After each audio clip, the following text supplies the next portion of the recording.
Hey Shogun, what's up, bro?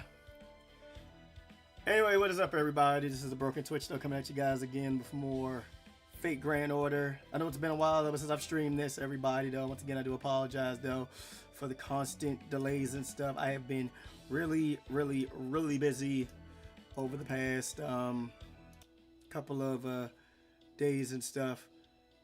Sorry about that. I have been, give me a second, I'm trying to...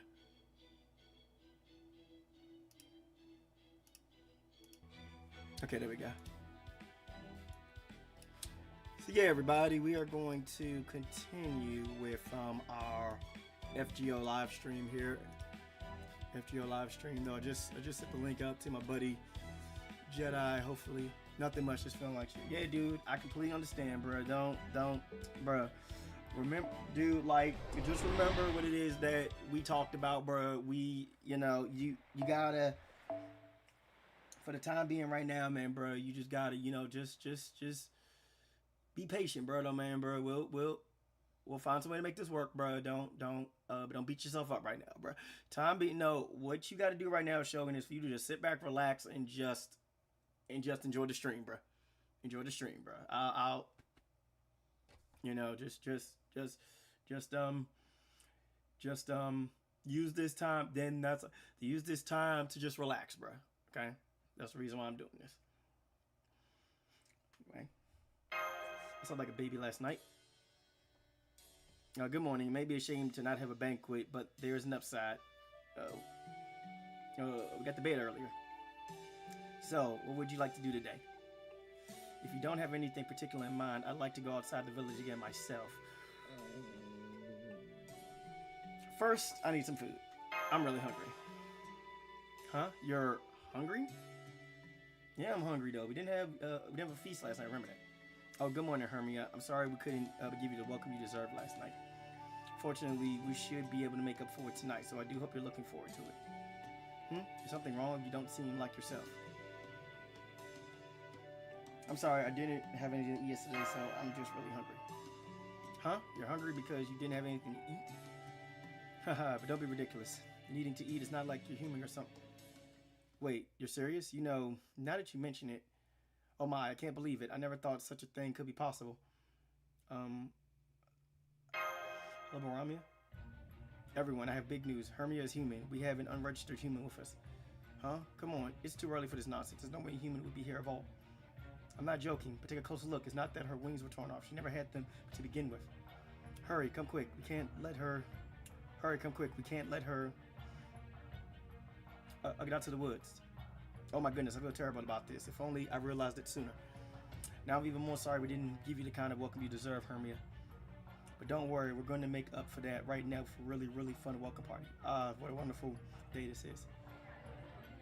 Let me see. Oh wow, you're right. Hermia really is human. A human. Hooray. No wonder being around her made us all so happy.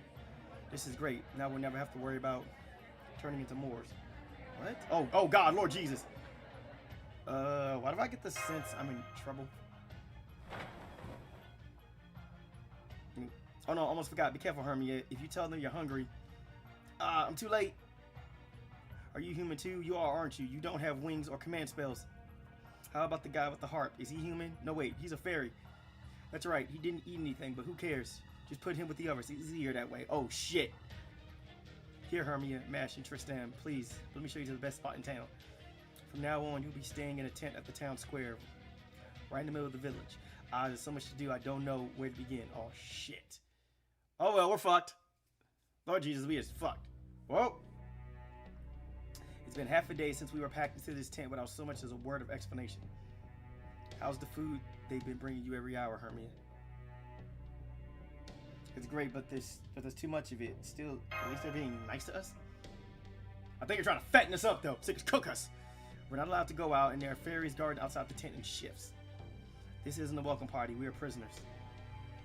Do you know why this happened to us, Mash? Because Hermia is human. Thinking about it now, I was a little surprised myself to see how much you enjoyed that fruit. I should have realized it then, but I haven't seen many humans either. Are you human too, Mash? I not entirely sure. I think I'm a fairy, but I also feel like I've been called human like at one point or another. But never mind that now. Right now, we need to focus on the situation at hand. You might think they're giving Hermia a warm reception now, but it's only going to heat up as time goes on. What do you mean? Really? Even more than this? Yes, really. You see, humans are very important sources of sustenance for fairies. Oh, shit. I mean, damn it, so I called it, though, man. They really are going to eat us.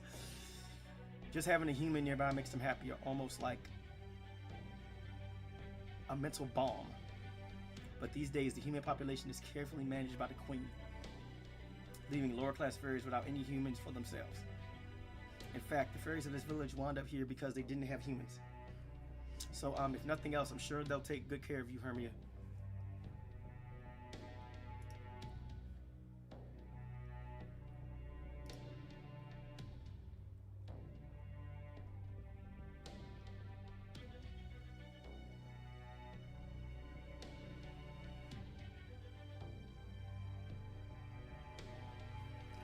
Oh, what else to here? Give me a second, guys. Yeah, my screen got moved over a bit. But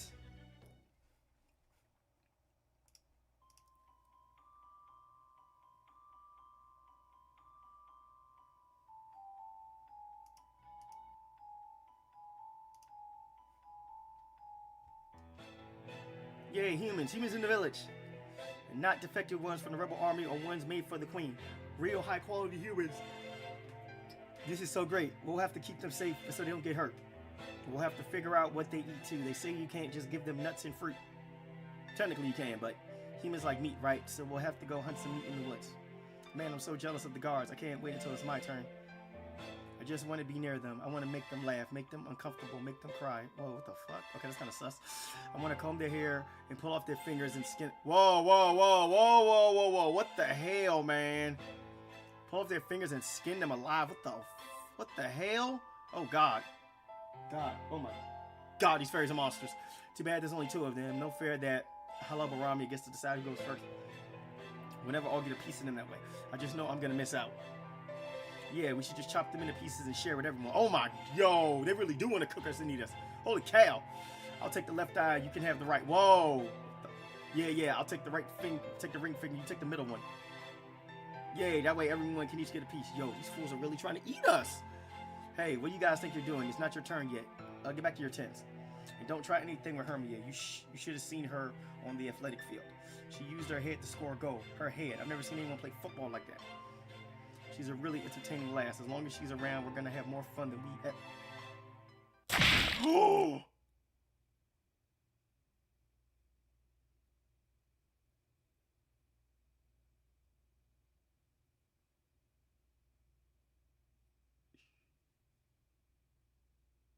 Somebody just got dealt with. You talk too much, Dogo. We don't need talkers. You just killed him. Oh my goodness. We can't help ourselves. There's only 2 of them. Only 2 of them. Let's chop them up and share them with everyone. Yo, we're going to have to fight. But we're the only ones who are going to get a share. The Fang clan's going to keep them all to ourselves. The Earth and Wind clans talk too much too. Let's get them before they get us.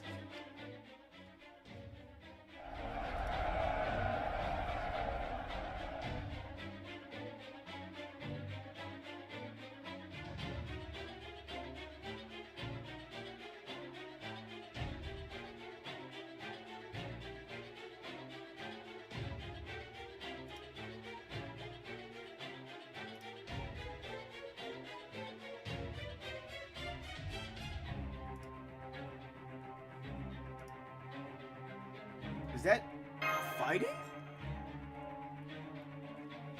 I'm not sure exactly why, but the fairies seem to be fighting amongst themselves now. Expect it has something to do with different clans wanting to keep you all to themselves. Why is the party out there? You're obviously not safe here. We need to leave right away. But where will we go? Let's head inland. Once we get through this village, we can make our way to the hilly area. From there, there's a highway, and once we get there, we can think about where to go next. But first, yes, we do need to do something about the guards outside. Unfortunately, I doubt you and I alone will be any match for them. Yes, I'll be right back, guys.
Which, sorry about that. Unfortunately, I doubt you and I alone will be any match for them. Remember, these fairies are all very powerful. There's no way a human could... Oh. Oh, good. You're all still okay. Thank goodness. I noticed something was off in the village this morning, so I've been keeping an eye on things from afar. It's awful out there. First, everyone was yelling at each other, and now they've started fighting. Avalon is doing his best to calm everyone down, but I don't think it worked. Well, he's probably dead. Hey, Jedi, what's up, bro? Hey, yo, Jedi, you missed it, though, man. Somebody, hey, yo, Jedi, you already missed it, man. We already got a body count, bro. Hey, keep an eye on things that are tent. Don't let anyone near it. I know we killed all the Wind Clan bastards, but there's still some things up there. Whoa! Wow! So all the people in the Wind Clan in this village, though, have been dealt with. I just imagine how many people over there was getting dealt with.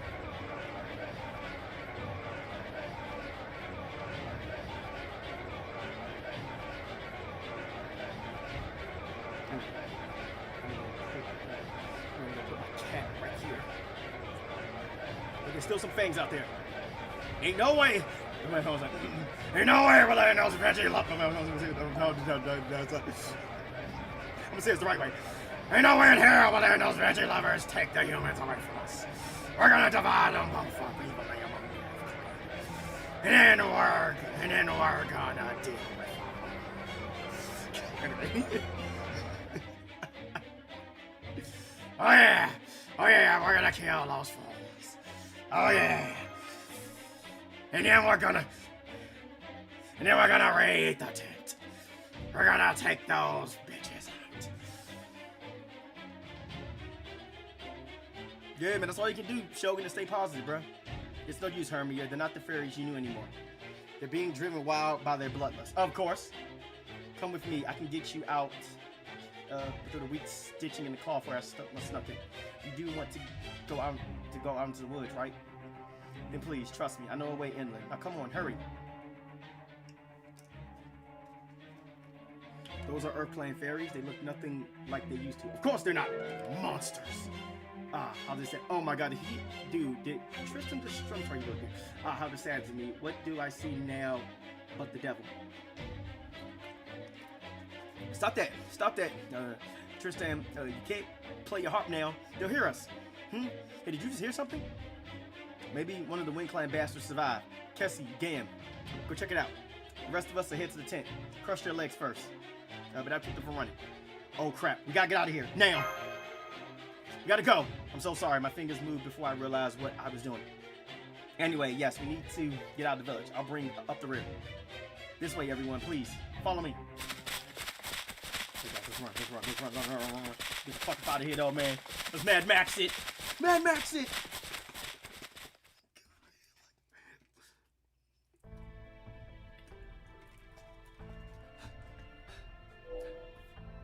Shot. Yes, this is it. Once you cross those 3 hills, you'll be far enough inland. Are you all okay? I know we've been running non-stop. I'm okay. Well, I'm managing. Indeed. There were 2 fairies after us, but it seems we lost them after we crossed that first hill. They must have gotten lost in the fog. Yeah, we say that now, though. And then we're gonna get jumped. I guess all that time you spent living outside in the forest must have paid off. Thank you for showing us the way. You've been a huge help. But are you sure about this? Now that you've helped us escape, doesn't that mean you can never go back to that village? Yes, it does. But please, but don't worry about that, Mash. My home is safe now, thanks to you. Now please, don't worry about me. You need to leave the forest as soon as possible. Why do I get the feeling we're going to see her a little bit later in this Lostbelt? I'm calling this now. Either we're going to see her later or she's going to die here. One of the two. Go, quickly, before the villagers find you. I have to put more distance between you and them. What's that mark on your face? What mark? I can smell the wind now. It smells just like good old Salisbury earth. She's about to die. Soon we'll be out of the woods. Not much longer. Beautiful Britain, you haven't changed a bit. You're just as I remember from when I had a name. Almost there. Just a little more. I see a slope up ahead. That must be the last hill. Once we cross it, we'll be out of these woods. Thank you. We could have never made it this far without...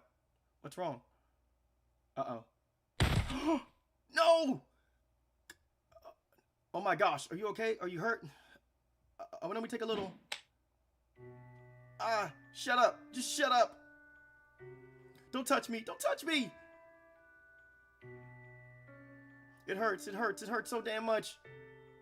It's been hurting for all these hundreds of years I've spent alone. They kept forcing me to do things I couldn't do. Hundreds of years of endless frustration. Nobody ever helped me before. Nobody ever even noticed me before. So why did you have to be kind to me now when it's already too late? Idiots. You're all idiots. Have you really not figured it out yet? I tricked you. The only reason I brought you out here is so I could keep you all to myself. Why else would I be doing this? Why did I? Oh no. Oh shit. Oh, get ready, Tristan, Hermia. Oh, she's not a fairy anymore. She's Moors now, just a thing that can no longer speak or listen. It's a dark sludge that fouls the world just by existing. It is Britain's curse, and it is death to fairies. Crap. Let's go. All right. We're not going to make the mistake that we had, though, during the first fight. God damn, bro, she got some help. Anyway. All right, let's do this.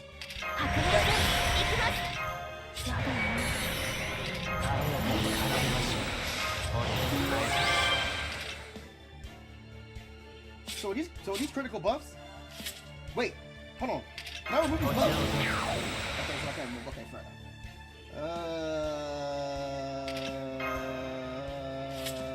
Fuck. Yeah. You're falling like that when you're just brave chain it. Moors. They are a new creature. They are an enemy in the game.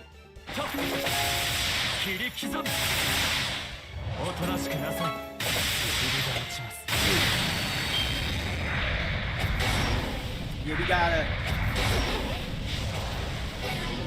Shit. Fucking hell, dude. I gotta... Hi.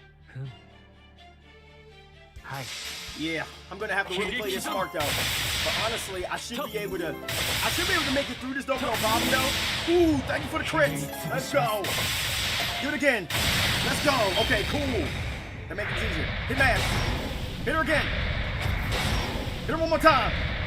Yes. That's all I needed. Thank you very much. Oh, thank you. That's all I needed.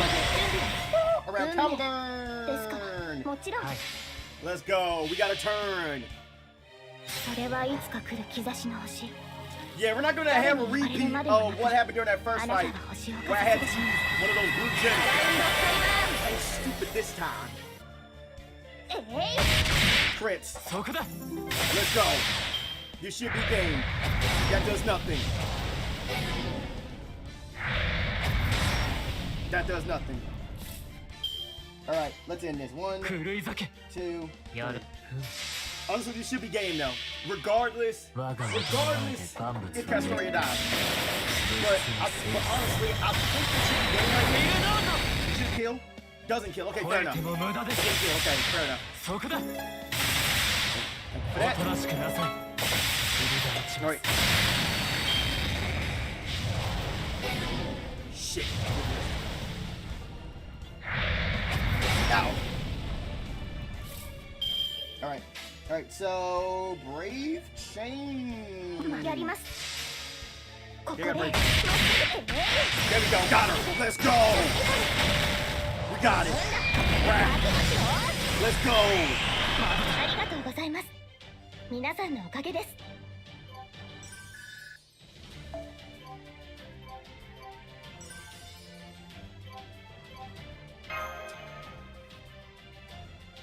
By the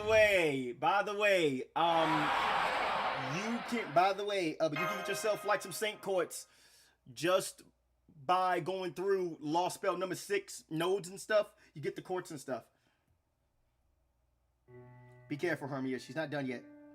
But she's not trying to attack anymore. Is she trying to tell us something?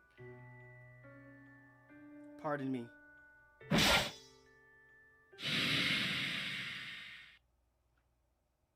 I hope you don't mind. I didn't want to make you three put her out of her misery. As I know the more as well, I thought I should be the one to do what was necessary. That rapier strike came from behind us like the wind, and there's something familiar about them. Hey, it's Oberon. What up, Oberon? Sorry about that. You're free now. May you find peace in your next life. No way, you're... Hey there, Satoru. Nice to meet you. Sorry it took so long to get here. Then again, I guess that's pretty confusing too, judging from the look in your face. So, a Jedi, I'm not sure where you're at in FGO, but this is Lostbelt 6. So, no, okay, so here's the thing. Oberon is coming out soon. But if I were you, Jedi, I would wait until 6th anniversary. And I'm going to tell you the reason why. Two main reasons why. Well, then several reasons why I would wait until 6th anniversary. Number one, you'll be able to get a free 5-star servant from a list of servants on that list. Number 2, you will get a lot of Saint Court summon tickets and a lot of other goodies. Third, and most important of all, Bakoyanskaya. She's coming out 6th anniversary. That right there is the main reason why I told you a couple of weeks ago you want to hold off on rolling for Morgan, because she will get a banner after 6th anniversary. So, you know, once 6th anniversary ends, Morgan will get another banner, Barguest gets another banner, Tristram gets another banner. Right now, Melusine is out. I still wouldn't roll for Melusine because she's going to get another banner in about 6 months' time in December. And then I'm going to roll for Melusine then. At the end of the year, I'm going to roll for Melusine.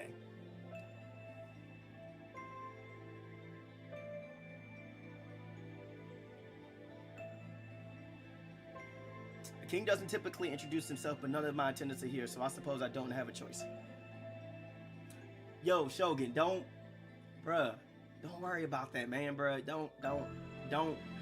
Because the thing about it, Shogun, is this: the more you bring it up, though, I'm telling you right now, the more you bring it up, the more it's just going to hurt, bruh. So just relax, dude. Relax, dude. Please.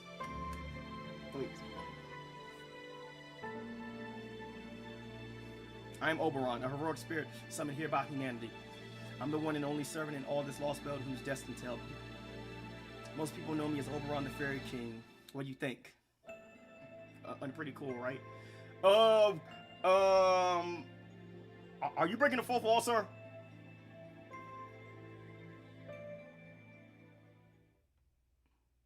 Just relax, Shogun, man, bro. Just, bro, trust me, bro. Like, trust me, man. I know it's hard, bro. Believe me. I know it's hard, bro. Don't. Trust me. It's hard, bro. Believe me. I know it's hard. It hurts. Believe me. But the thing about it is, bro, you gotta understand, bro. Friends come and go, bro. Friends come and go.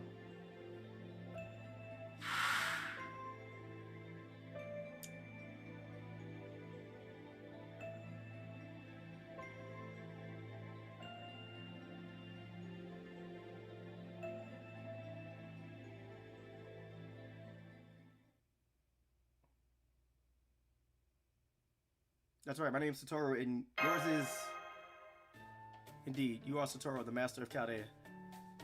And I am Tristan, Knight of the Bewitched Bow and the Child of Sadness. At last, I finally remember everything. As for you, Mash, your name's not really Mash. Oberon, not Merlin? Merlin? Uh-oh, I'm sorry, you're just not exactly who I was expecting. So, for the people that don't know, and here's a little bit of a spoiler. The person you see right here is actually Artoria Pendragon, but caster form. And yes, she is a student of Merlin as well, believe it or not. She is a that's like this version of Artoria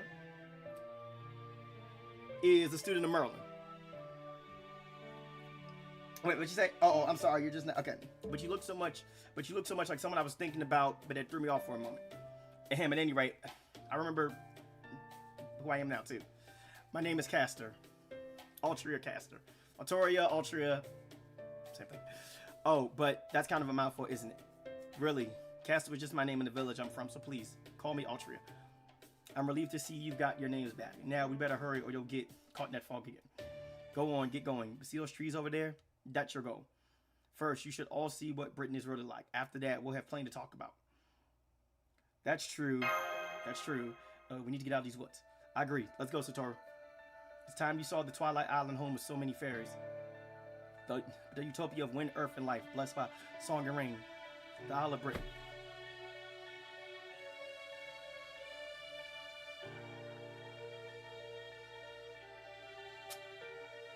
In the distance, you see that tree. The tree of emptiness that got cut down.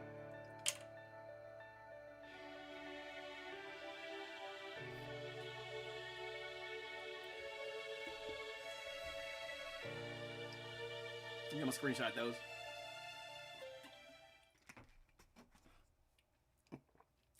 Yeah, but don't beat yourself up, Shogun. Don't beat yourself up, dude.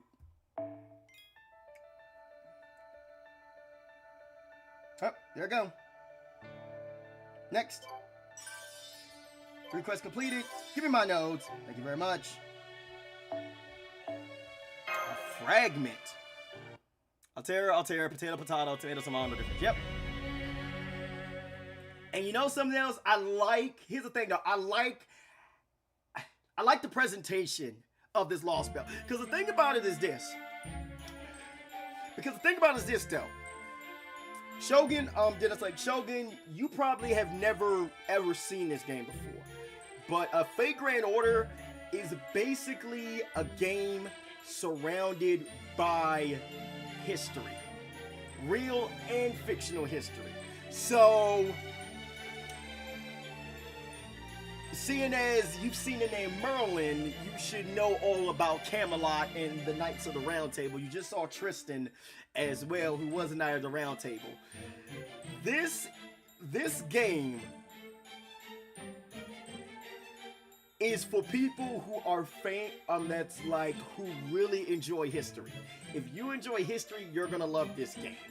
Real fictional history though, there are characters in this game that are based off of actual that are based off of people, both real and fictional. Most of them fictional though. So anybody you could possibly think of. Sherlock Holmes is a servant in this game. Who else?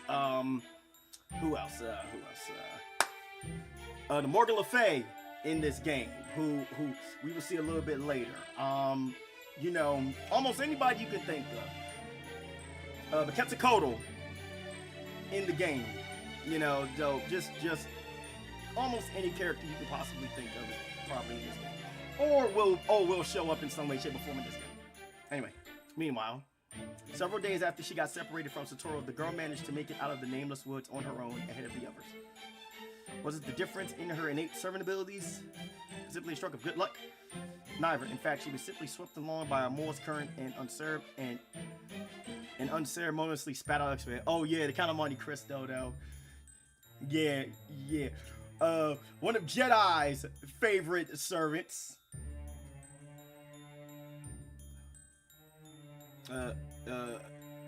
Jekyll and Hyde, Florence Nightingale is in the game. Head smash. Hashtag Wimblest. The outcome speaks for itself. Deprived of her strength, her equipment and PC, she can only collapse by the highway. This is bad. Very, very, very bad. If she stays here too long. See? What I tell you, I knew there'd be one or two around this time of year. Check it out, a premium wind fairy. This will keep us fed the whole winter. She'll be easy pickings for the slave hunters who prey on fairies who wander out of the woods. Oi! That's like, oi! Get a call on her before she wakes up. I don't know who she is, but it won't matter once we sell her. We'll make a bundle and she'll get a nice warm bed and someone to keep her company. Now that's what I call a win-win. Ah, a wolf! There's a wolf here! Doggo! But fortunately, fate had other plans for her. No wonder she's my favorite. Like, what the fuck? Who's narrating? Of course she did, Shogun. Where do you think I got Florence Nightingale from? This game. That fluffy guy next to her is Sage Grim, the White Fang. Those thugs won't get near her, but not with him around. Ah, crap, she's awake, and she looks really strong, too. Oh, we're dead! Who are you? No, wait. Why was I collapsed on the ground?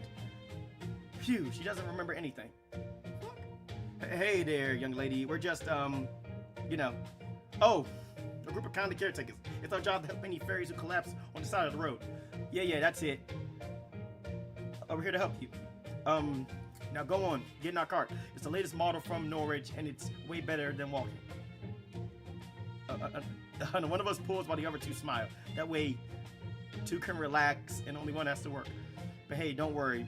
You're our valued guest. We'd never make you pull the cart.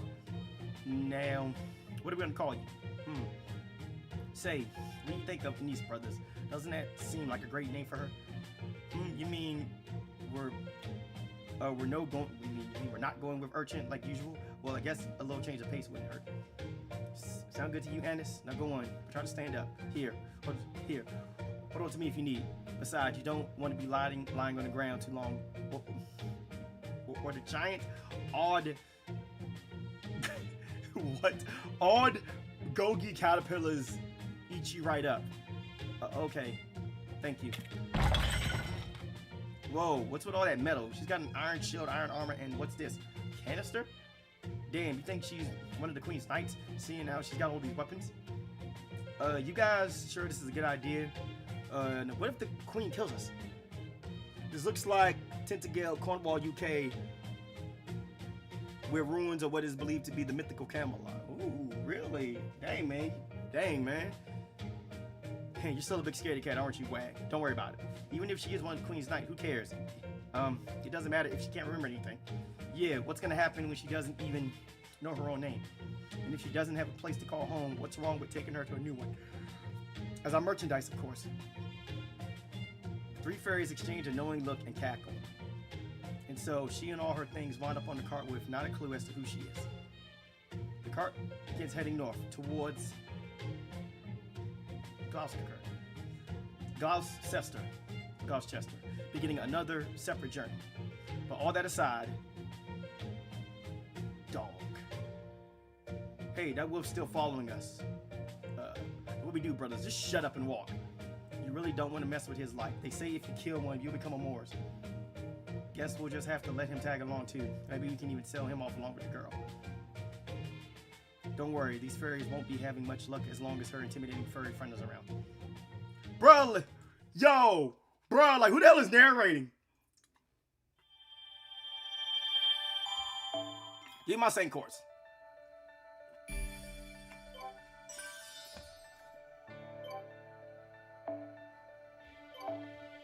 Part 2. We're finally on chapter 2.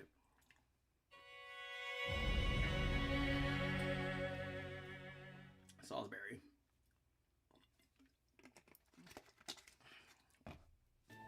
Beautiful, isn't it? This is the center of the British Lostbelt. Hey, there goes the butterfly. We didn't see the butterfly earlier. See that super ominous castle-looking thing over there? That's Camelot. These days, Britain is divided into north and south regions, and Camelot sits between them. Most people live here in the southern and central area. The four main cities in this region are Salisbury, the great cathedral of Norwich, the nearest port town, Gloucester, the city of fashion, and Oxford, the great dining hall. Each city is run by the head of a fairy clan.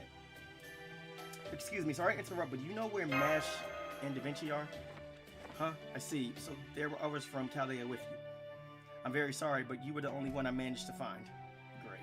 And as you can see, it's just me right now, so tracking you down was the best I could do. But that leads nicely to my next point. Can you tell me what this Mash of yours looks like? It's purple hair, purple armor, and purple eyes. As long as I know what she looks like, I can have Blanca look for her. Blanca, who's that? Didn't you just say you were alone? Oh, right, here. All right, here. All right, here. But let me introduce you. It's Mothra! They're pretty cute, right? I'm talking to her a lot. I guess you could call her my friend. Anyway, she's very neat, very smart, and above all, she's a hard worker. If anyone can track down Mash, she can. Okay, but now that that's settled, how about we start by sharing what we all know with one another? You tell me your story, and I'll tell you mine. And time passes. And you know the rest. I see. So you conquered 5 Lostbelts thus far. And while you weren't originally planning to come to Britain, you, Mash, Leonardo, and Tristan wound up coming here to investigate this collapse. But then, after the 4 of you landed here, you got separated in the Nameless Woods. That's unfortunate. No, I'm sorry I couldn't be more helpful. I had no idea you weren't the only one lost. And I just realized that she could be a Pokemon. What? Oh my goodness. What?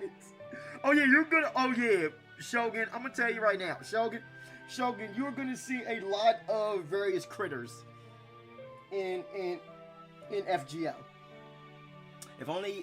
If I'd only been more attentive back then, maybe I could have tracked down Master Leonardo as well. But I was so excited about finding you that I forgot all about everything else. So then you were the one I saw at the beach before I lost consciousness. For the time being, there's one thing we can and should check. Mash is your contracted servant, right? Then you should have a magical energy connection with her. If it's still active, then we'll at least know she's alive, even if we don't yet know where she is. How about it? Can you check on that for us? She's alive. What a relief. Great, then all we have to do now is find her. And Leonardo's a servant too, right? Then I'm sure she's still alive and kicking too. Fortunately, the fairies here can't tell the difference between their fellow Fey folk and servants. So as long as they're not human, they shouldn't be in too much danger. So let's just stay calm and trust them to handle themselves. Next, Ultra, is there something you'd like to say to me? No, but not right now anyway. Honestly, I'm still trying to wrap my head around everything I just heard about Chaldea, proper human history, the Lostbelts, and so on.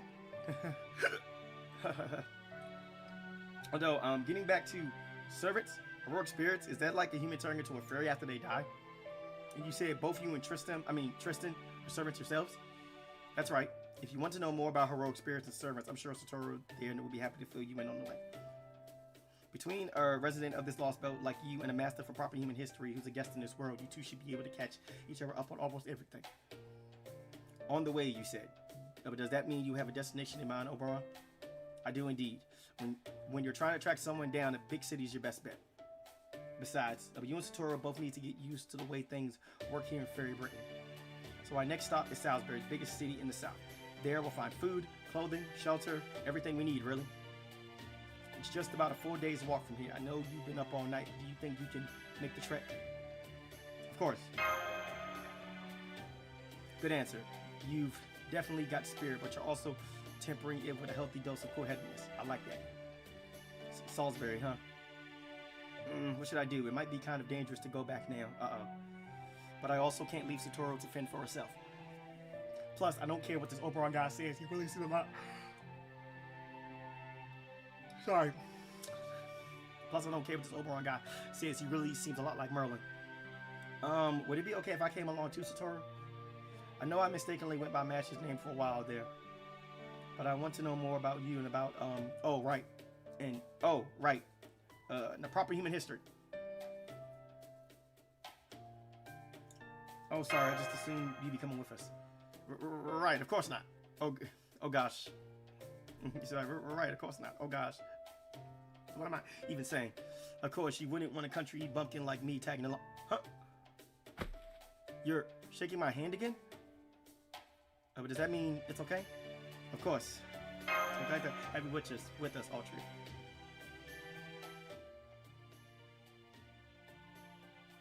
Ah, yes.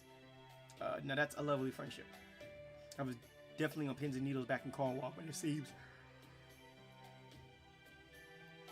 not interfering was the right choice after all. In theatrical terms, I believe that this is the part where we say, now that the actors are in place, the real story can begin. Chaldea alone won't be enough. The Child of Prophecy alone won't get there in time. So we'll need both to defeat the mighty Morgan.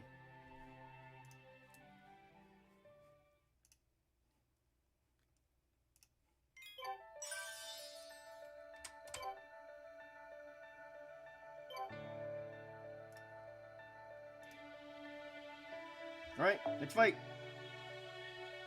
Hey, we can finally start farming again.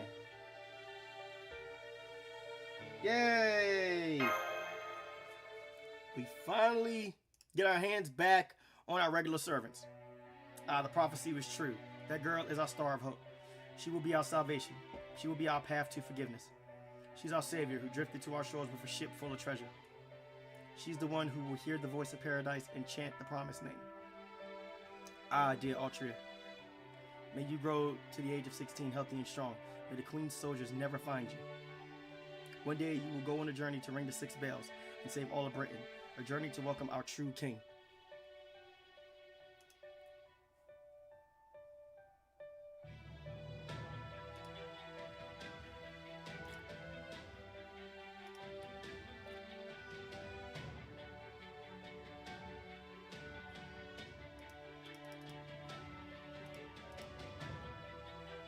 Gloucester. Gloucester, Salisbury, Oxford, Norwich, Orkney. You may not know where the 6th bell is, but we are confident you'll find it. The staff of selection has chosen you. You are Fairy Britain's only hope. Now go on. Hurry, hurry, hurry, hurry. Hurry and greet your 16th birthday. We have complete faith in you. The village is done for. The executioner squads are here. Hold your head high. Grip your staff tight. Now is the time to begin your journey, Altria. Remember, no matter what anyone says, you are unquestionably the Child of Prophecy. You're the spitting image of her.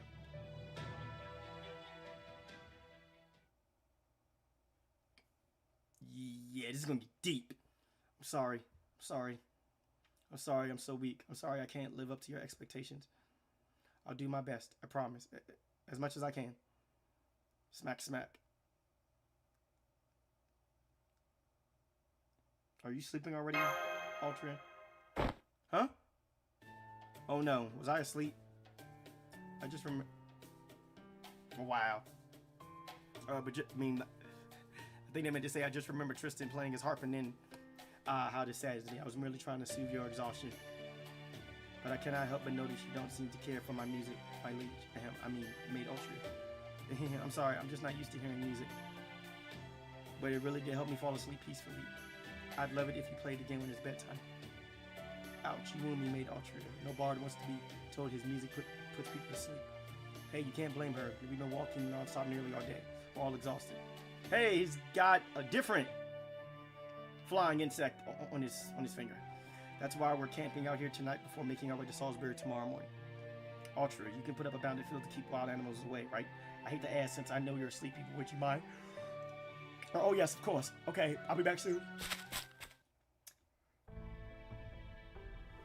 Now then, I know we told Altria that proper human history is like a parallel world to Britain, but of course, that's not the whole truth, is it? The truth is, proper human history is the rightful historical timeline and is fundamentally incompatible with this world of Fairy Britain. As Chaldea, you have to erase the Lostbelts to ensure humanity's future. And now you're trying to come up with a way to tell Altria this without hurting her too badly. I know it's wrong to hide that, but I suppose you have betrayed the people of 5 Lostbelt already. Damn. Alright, Oberon, we hear you. Damn, Oberon, he just came out and said it. Damn, I usually pride myself on being an excellent conversationalist. But even I am having trouble coming with the right words to heal the wounds in your heart. So for now, the best I can do is offer some words of consolation. It's okay, Satoru. This lost belt won't fall by your hand. Remember, it's falling apart on its own. Which is true because the Tree of Emptiness has been destroyed. If anything, I'd say you're doing it a favor. A favor? Yes, indeed. Human history simply could not ever prosper in this version of Britain. It's a flawed world that was always destined for destruction. History took a dreadfully wrong turn here. The only problem is that it's threatening to take proper human history down with it when it all goes to pot. That's why guys like us from proper human history have to do whatever we can to save it. And that means defeating the one who's been ruling it from on high for 2,000 years. Hey Wally, what's up, dude? Hi, Queen Morgan. Hold on. Did you say Morgan? As in that Morgan?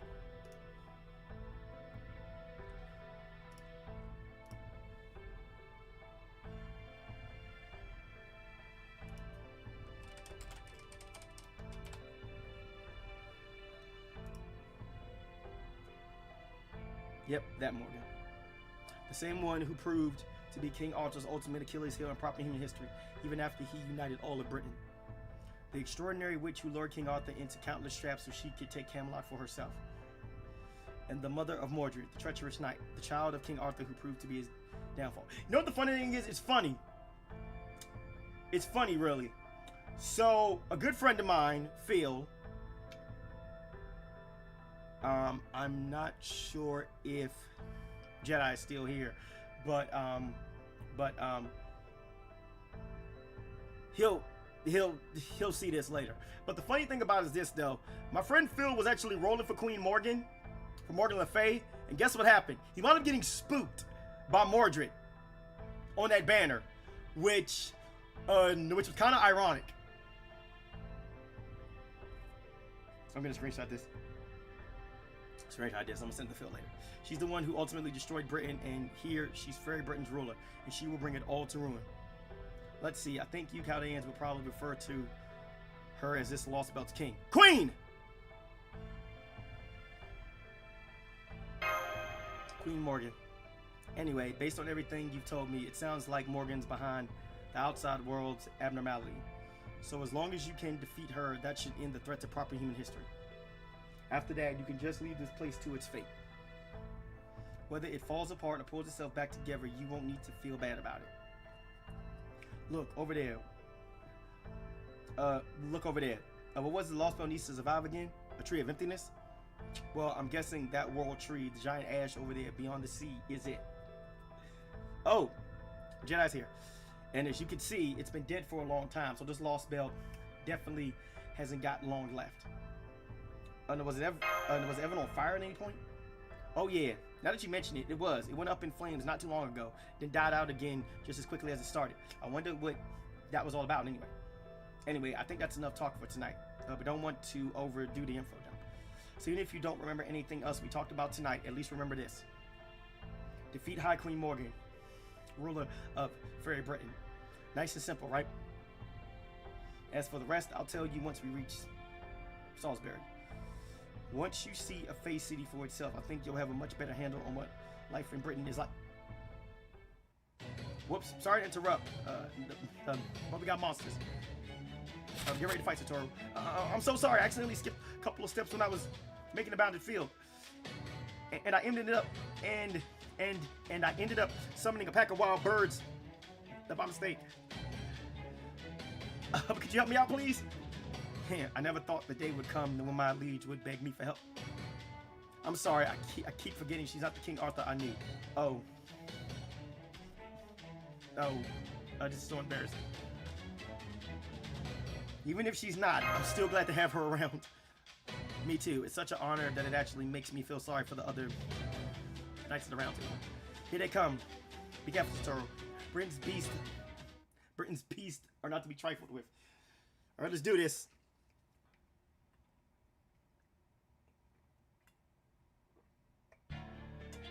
I was like 6 of them. Fair enough.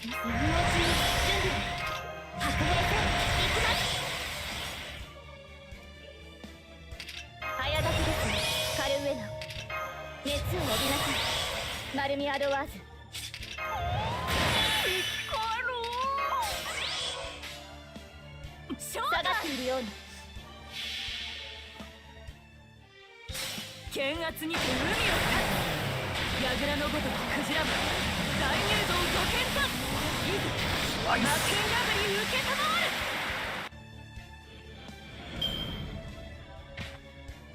This is what we do, Shogun.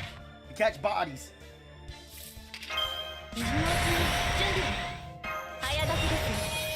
Oh my god, you gotta be kidding me. Just wasted a turn for no reason. Oh man. But that's a...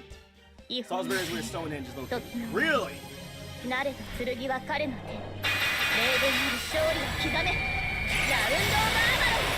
you know what the thing about it is, Jedi? Believe it or not, this Lostbelt right here, believe it or not, somewhat ties into the Camelot singularity. If you haven't already made it that far in the game, though, because when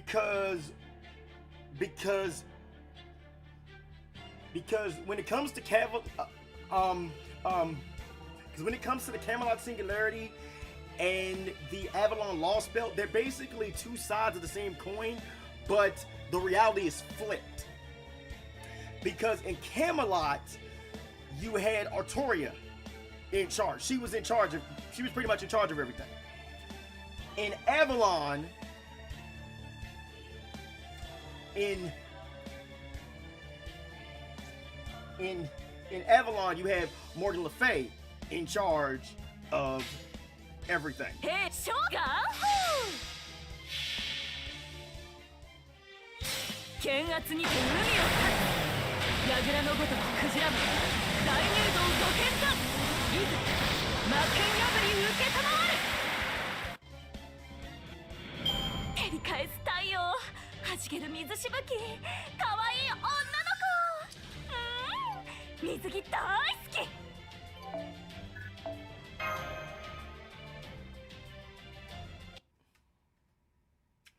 That was easy. Yay, we won. No, we trounced them. Man, that feels good.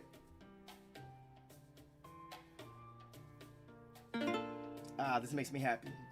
That was the first battle I've won handily since being summoned. Hey, Artoria, are you actually pretty, competitive? The mythical Merlin was supposed to hang out at Stonehenge a lot. Really? Did not know that. Oh, no, it's nothing really. I'm just glad I was able to contribute. I see. So you're already strong enough to handle the murder of night crows without much trouble, Very nice. That's even better than I was expecting. Tristan, your bow may not be particularly strong, but its range is exceptional. You're clearly well suited for battles against large groups. With you on our side, I bet we could win, no matter how outnumbered we may be. And as for you, Altria, you're much more of a wild card than you look. Is that strange tool of yours handmade? A rare weapon like that will be very effective against an opponent who's never seen it before, especially as a distraction.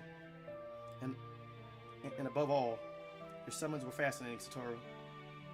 Temporarily summoning heroic spirits to aid in battle, huh? I had no idea it was such a flexible and powerful way to fight.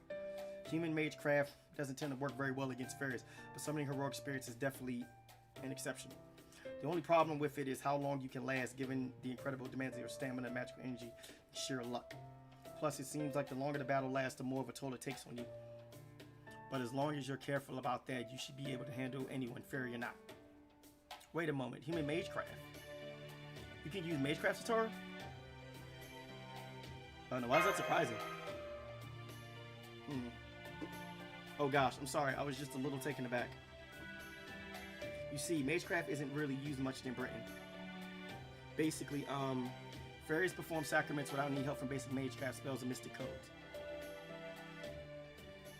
Oh, that's fine, Shogun. Understandable. So magecraft is considered unnecessary at best and only practiced by weirdos at worst. Damn, okay. So you call me a weirdo? In fact, to be totally blunt, if you tell people you use magecraft here, they tend to look at you all funny and ask, why'd you go to all that trouble? I see. You do have a point. Fairies simply have no need of magecraft. And since this Britain is a land dominated by fairies, that would mean magecraft is effectively worthless here. So, why do you use it then, Ultra? Oh man, after everything I just said, you really went there, Satoru? Now, it was an honest question, Ultra. You know she didn't mean anything by it, right? Anyway, you don't have to answer if you rather not. As for you, Satoru, I suggest you wait for a better time before bringing this up again. Anyway, I think we might have gotten distracted from our main purpose. Now that we've got this nice camp set up, we should use it to get a good night's rest. I'm sure there's more you'd like to know about Satoru Ultra, but why don't we save that for tomorrow? Fortunately, there are none of the Queen's soldiers, no Moors, and no rebel army around here. And once we wake up in the morning, it's only another hour's walk to Salisbury, where we'll be able to have a much more in-depth conversation. After all, if you're going to have a fun discussion, you should save it for a nice and relaxing place, right? Oh my goodness, man, bro. Why does it seem like Oberon, though, is directly looking at the camera at us, the player, though? When he winks like that, though, man, bro. He's clearly breaking fourth wall. Motherfucker.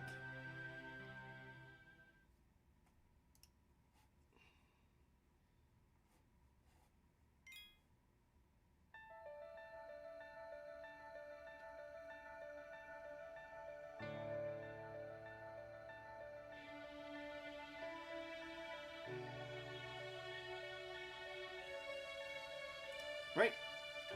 Still no battles. Go! Still no battles.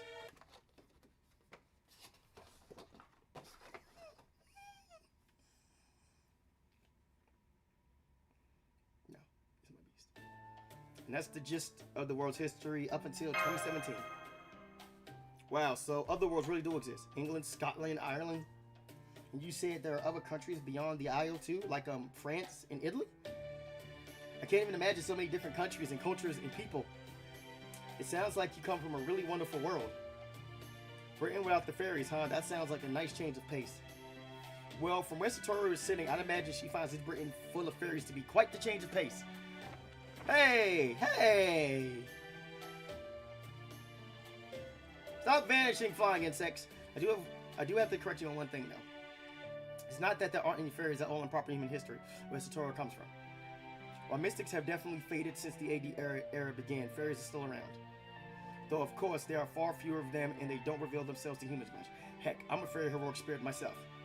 Come to think of it, Oberon, aren't you from Midsummer Night's Dream, right?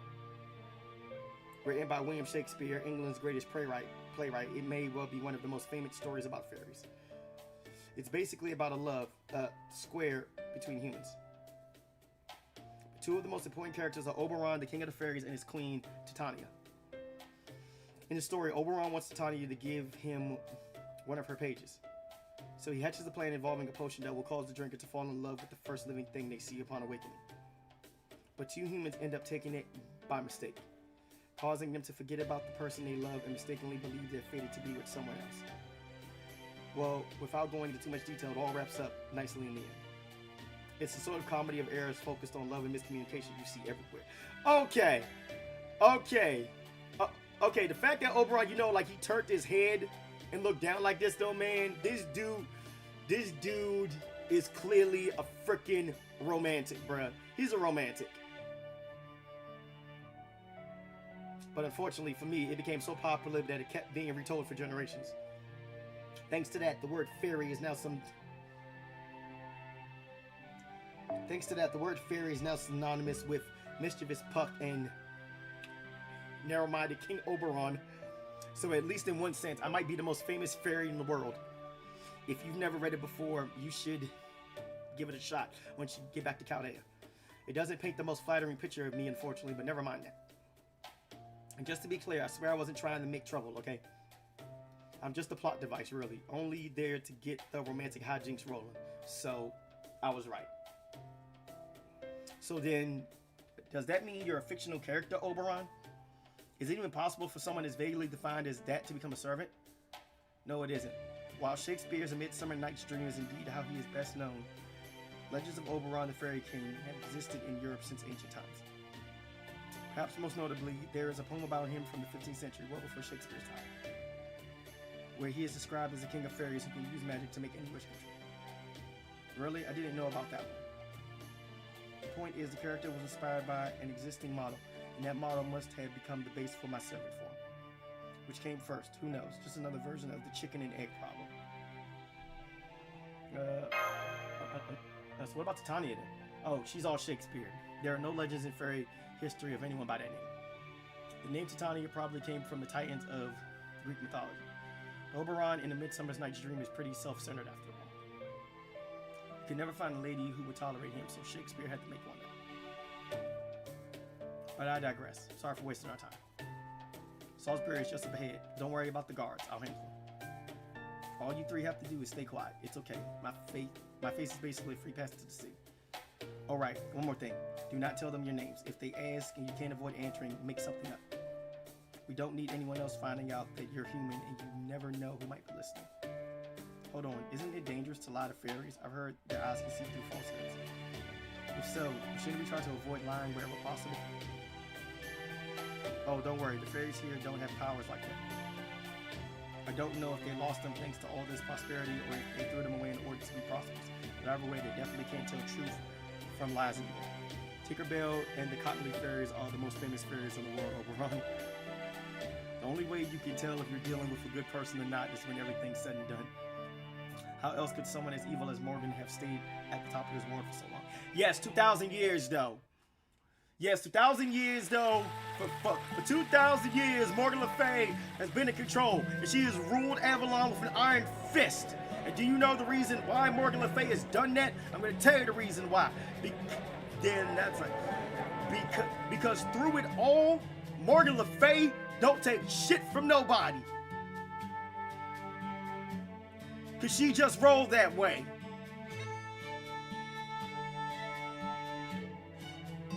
And if you just so happen to summon her, oh yeah, you best believe she don't change for the master at all. Wow, that really is a huge cathedral. How does Gladys mean? The air here is very different from Cornwall. There may be fairies everywhere we turn here to see, but I don't sense anything dangerous about them. They all seem happy and full of good cheer. Is there some sort of festival taking place today or something? No, this is just life in Salisbury. It's the only free city in all of Britain. There are about 200,000 people living in Salisbury. Some are wind, earth, and fame fairies.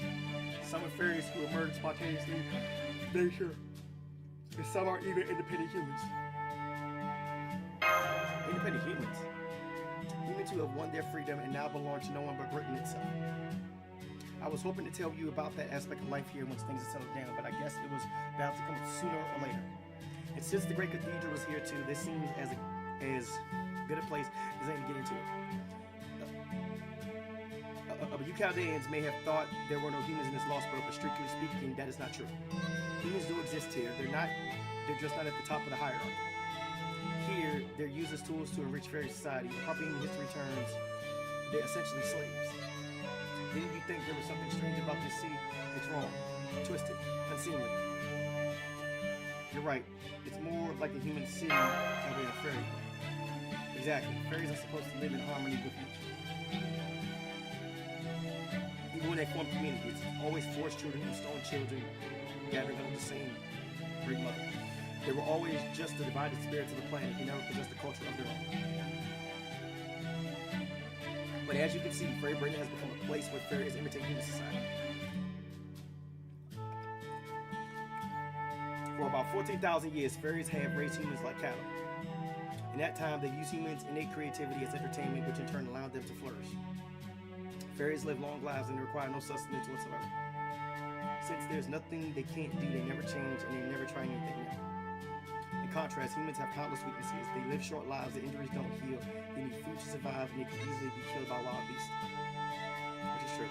So, naturally, humans came up with all sorts of things that would allow them to survive and flourish in spite of all those weaknesses. I'm guessing the fairies found that kind of human thinking to be absolutely fascinating. It was like finding a shiny new toy. So they began keeping humans as livestock, followed by superficially copying their culture with cities like this one. They completely ignored the sustenance behind human agriculture, architecture, and other various fields of study. Instead, only imitating it at the most basic, superficial level. Anything they couldn't copy manually, they fudged with magical energy. But that cathedral there is the worst offender. Fairies have no gods and no religion. There was no actual point to making the cathedral. They just thought it was fun. Really? That's Fairy Britain's culture, and it's how they treat humans.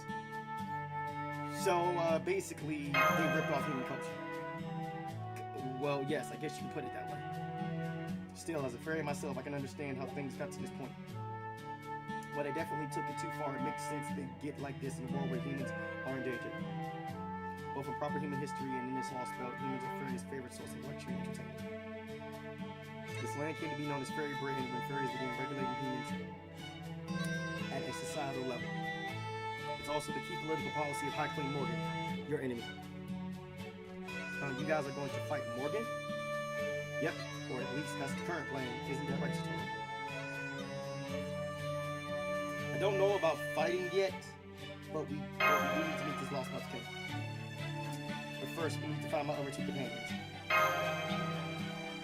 Oh, right, we do, don't we? First things first and all that. Why don't we start with the pub? There are always people coming and going in the pub. Some of them may know something useful. Autry? Satoru, you helped me out a lot, and I really do appreciate it, but what should I do? If she's going to fight High Queen Morgan, it only complicates things if I stuck around. I wanted to stay with her until she found Mash, but maybe it would be better to go our separate ways here. So that's how it is.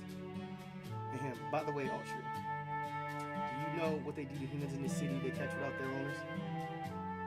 They're captured as ranch escapees and sent up to New Darlington. New Darlington, as in Darlington, the National Slaughterhouse Theater? Say what? I would say what? That's horrible, but wait, isn't Salisbury supposed to be a free city? The head of the Wing Clan runs this place, right? Surely they wouldn't do anything so horrid. Not necessarily. Not even the head of the Wing Clan can defy the High Queen.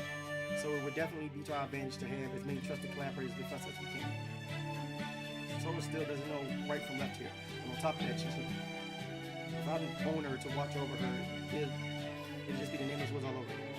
I do it myself, but since I'm obviously noble, even royal, it would strain credulity.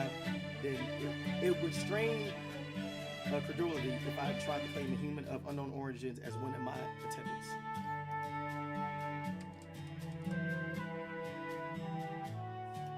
Credulity.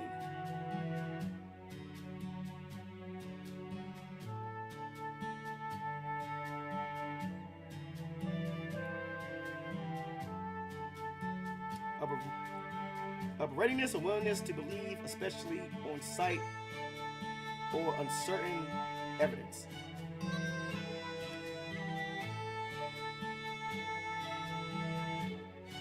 But you, on the other hand, would be a perfect fit for Satoru. But don't worry, I'm not asking you to stay with her forever, just while we're insulting her. I prefer that over being alone too, right, Satoru? I guess you're right. Being alone in Britain these days would make you more likely to attract suspicion from the authorities. But what about Tristan? But couldn't he pretend to be Satoru's owner? He probably could, but Tristan knows just as little about Fairy Britain as Satoru. It wouldn't take much questioning for one of the clan guards to expose the facade. I wouldn't go that route unless we had no other choice.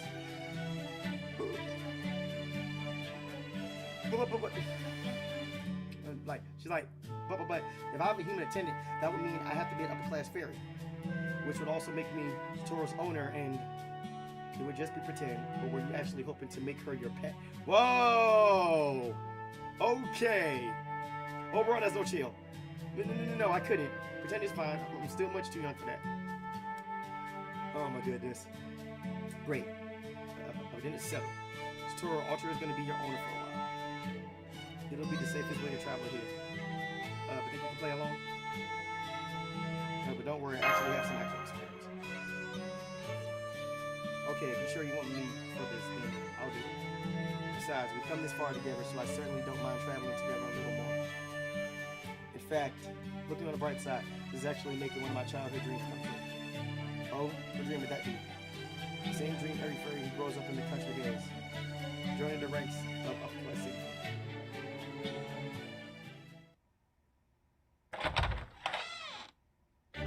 Hey there, my good Salzburgan. How are you all this fine day? That's right, it is I, Avalon, the fairy king of the autumn woods, the missionary of peace, flowers and fairy tales, me to grace you with my boisterous presence. Hey, Avalon. See you doing well. Nice to have you back in Salisbury again. Just make sure you don't put anything in your tab today, you hear? Oberon, I knew coming today drink was a good idea. Oi! Boy, when you paying back the money, I'll let you. I still have to thank you for your help the every day, Avalon. Your advice really got the trees in my backyard to settle down.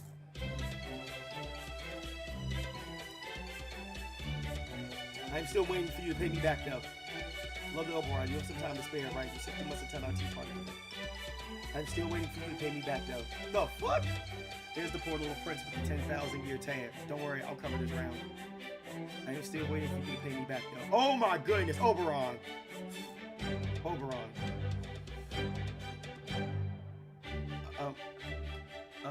Will you all cut that out? Stop pointing out how popular I am. I'm here with some important friends today. Save the money talk for another time, alright? We know. Don't worry, we're all just joking. You've enriched our lives way more than the Queen's banknotes ever could. We're happy to treat you. No, what was that about a 10,000 year tab? So you're poor even though you call yourself a king? Well, yes, my financials are a little lean just now. Bluntly, I'm flat broke. Oh my goodness. Yeah, I'm gonna screenshot this. But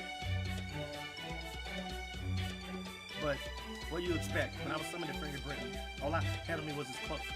I woke up in a forest piled high with dead leaves with literally nothing to my name. Usually in a situation like that, I'd be too bummed to do anything but wait for help for proper human history. Since I arrived first, I knew there were things I needed to take care of. Fairies thrive on what they find interesting, so I went around putting on shows in the fairy city here. I sang songs, riled up crowds, told fairy tales, entertained housewives, and livened up the nights. Over time, the people of Britain came to know me as the regal fairy king of a thief nobody's heard of, but at least in the major cities anyway. Oh, so I didn't know about you because I'm from the countryside. Sorry about that. I'll try to branch out more from now on. Still, this was a hard-fought battle in its own right. Can you imagine what it was like for me to have act-like ability without any actual capital? I can recall a few dozen times I lied about my situation so I could sing love songs to a beautiful woman I met at a tavern. And indeed, there is nothing quite so intense as that.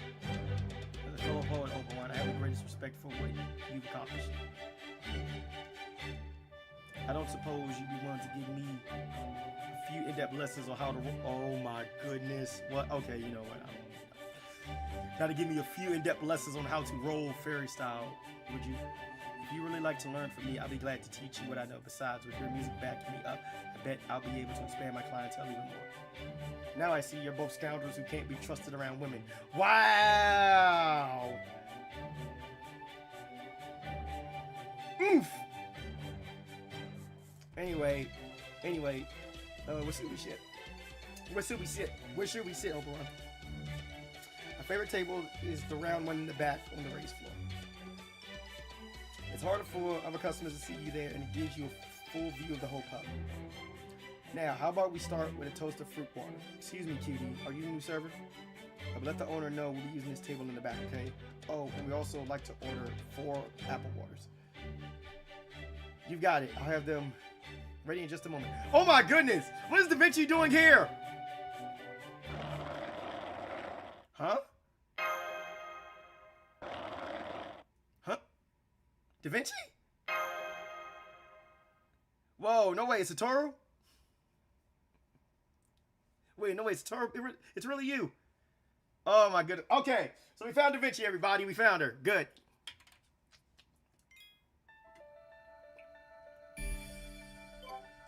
Moving on.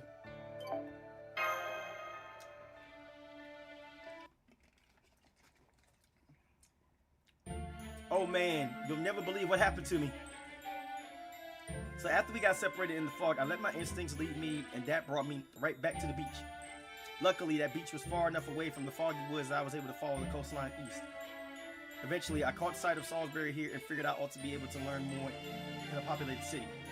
Then when I got here, an angel, far too good for this world, just appeared on my pub's doorstep.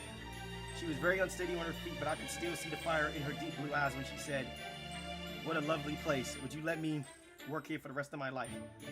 I never said that.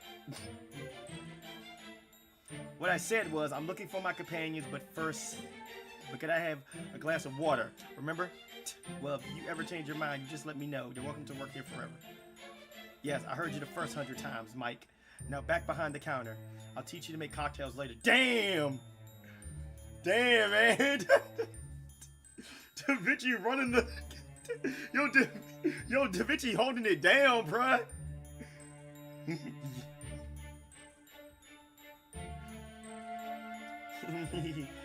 Da Vinci, my perfect angel. Yo, this dude is drunk.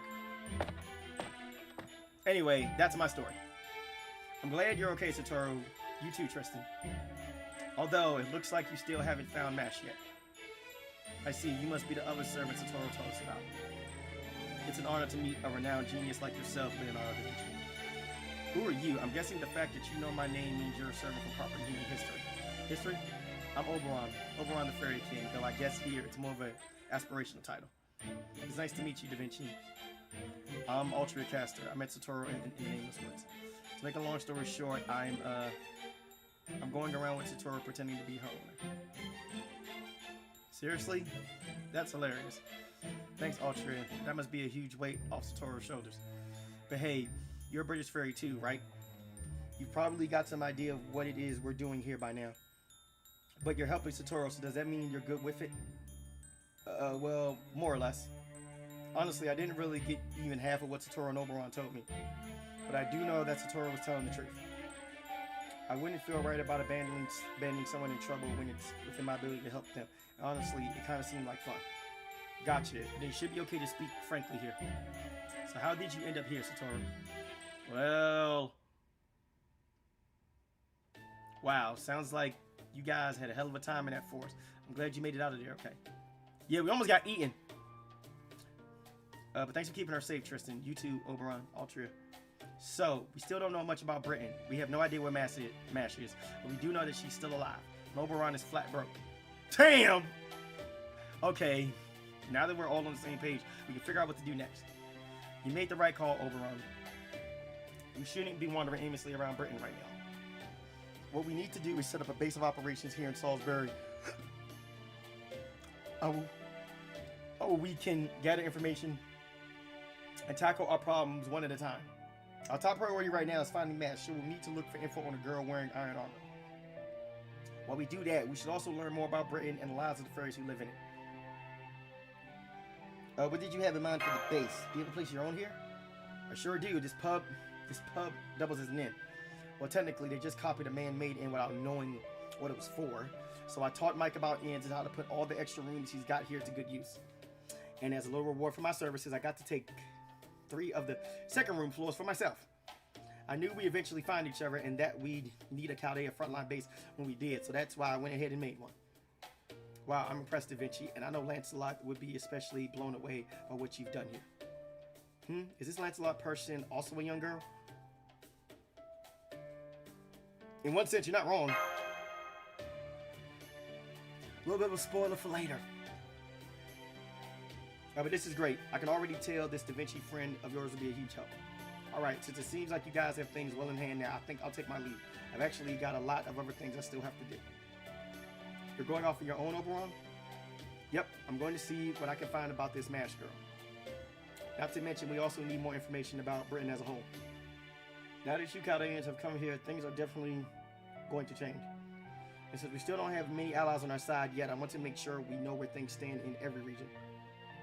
But we'll see you again soon, right? Of course, especially now that I know where I can find you all. Don't worry, the next time you see me, I'll have good news. In the meantime, I suggest you all get acclimated to Britain sooner rather than later. Well, damn, he sure didn't waste any time. I'm glad he's on our side, but he definitely dances to the beat of his own drum, doesn't he? Indeed, and that colorful outfit of his speaks to me. Tells me he is, without a doubt, the same kind of poet as me. Ah, how this gladdens me. So what should we do now? I could show you around Salisbury if you like.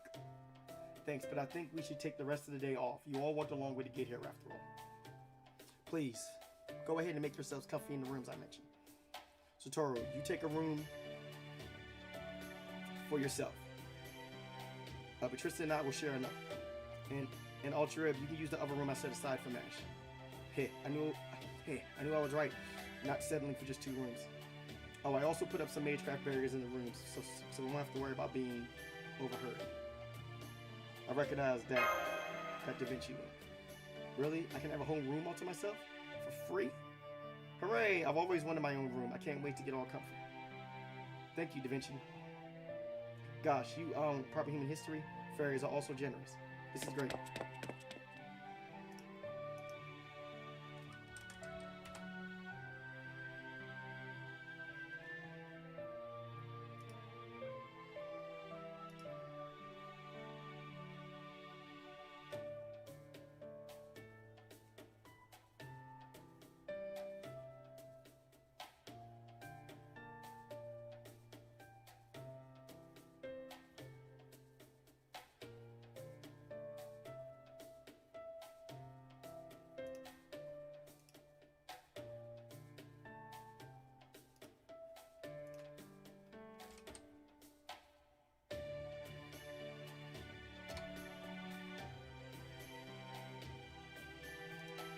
Oh my goodness. Give me a second, guys. I'm sorry. Trying to.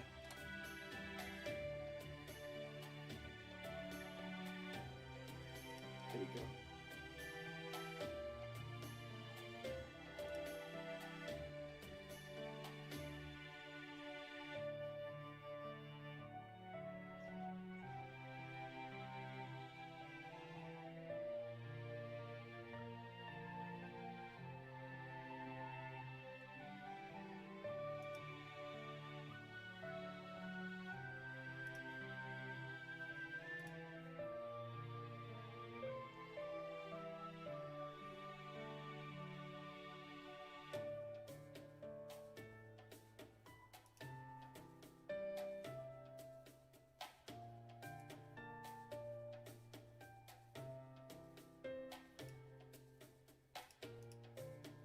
Alright, sorry about that, guys. I was just checking something out real quick.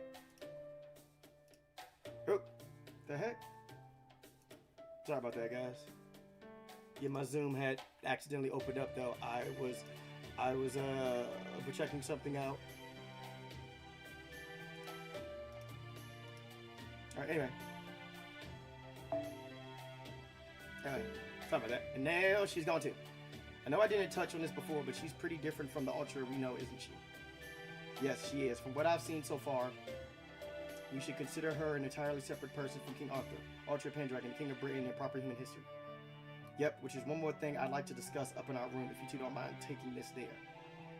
It's better if we discuss proper human history stuff just among ourselves. You really can't be too careful here. Alright, let's go. Alright, let's begin by sharing what we've learned, starting with this version of Britain. You probably got a sense of this yourselves on your way to Salisbury. But this Lostbelt is very different from all the other we've seen so far. It doesn't look at all like an alternate path human history could have taken, especially since humans aren't the dominant species here. So as far as I can tell, the world consists almost entirely of fairies. In Russia, a huge cold snap made it impossible for the human species to survive as they were, so they were forced to adapt and evolve. In Scandinavia, the Twilight of the Gods, aka Ragnarok, happened during the Age of Gods, and both gods and people alike were in sharp decline afterward. China was ruled by a single Zenran, or true human, and became the sole nation state in the entire world. India was converging in on itself through endless cycles of reincarnation, only for the whole world instead of individual people. And in Greece, humankind was completely dominated by gods who never died out. While all of them were dead ends, they were still all human worlds. No matter how different they may have been from our timeline, they still are human societies that suited their environments in the year 2019. But that's not the case here. This is very much not a human world. For one thing, there is no world outside of Britain. It's not like the other Lostbelts where we just couldn't see the outside world thanks to the storm walls. There's just nothing in this world at all besides Britain, no other continents, and definitely no other nations. So as long as we're here, the whole planet consists of nothing but the Isle of Britain and the sea. And that means it's basically another world with no relation to human history. Yep. But given what we know now, that's the only way to describe it. Over the last few days, I've been asking various fairies about what things are like between Britain and other countries, but the very idea of other countries was alien to me. So that tells me there must be some strange circumstance that caused this place to become Fairy Britain. Figuring out what that is will be the key to unraveling this Lostbelt. Hold on, if there aren't any other European countries here, does that mean every fairy in this land comes solely from the Isle of Britain? That's a great question, Tristan. If there are no other lands in this world, it follows that no fairy legends from those places would be imported here. But luckily, there's still a little thing called human history convergence. What that means is as long as a fairy once existed on Earth, their existence will remain even if their form and history are different. So even in this Fairy Britain, we have fairies from various European legends showing up in different forms. Basically, the ecosystems are similar even if the environments aren't. Since this is still the same planet Earth, there are inevitably going to be similar life forms, civilizations, and large-scale events. Similar life forms, huh? Yep, Fairy Britain may be nothing like the Britain we know. But despite that, the two Britons have a surprisingly number of things in common.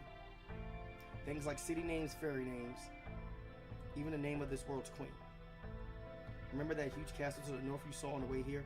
It belongs to High Queen Morgan, ruler of Fairy Britain. And it probably won't surprise you to learn that its name is Camelot. That's right, here the same castle that symbolized British peace and proper human history, that was home to King Arthur and to Knights of the Round Table, belongs to Morgan. The strongest, most despised witch in British history, and the one indirectly responsible for King Arthur's death and Britain's downfall.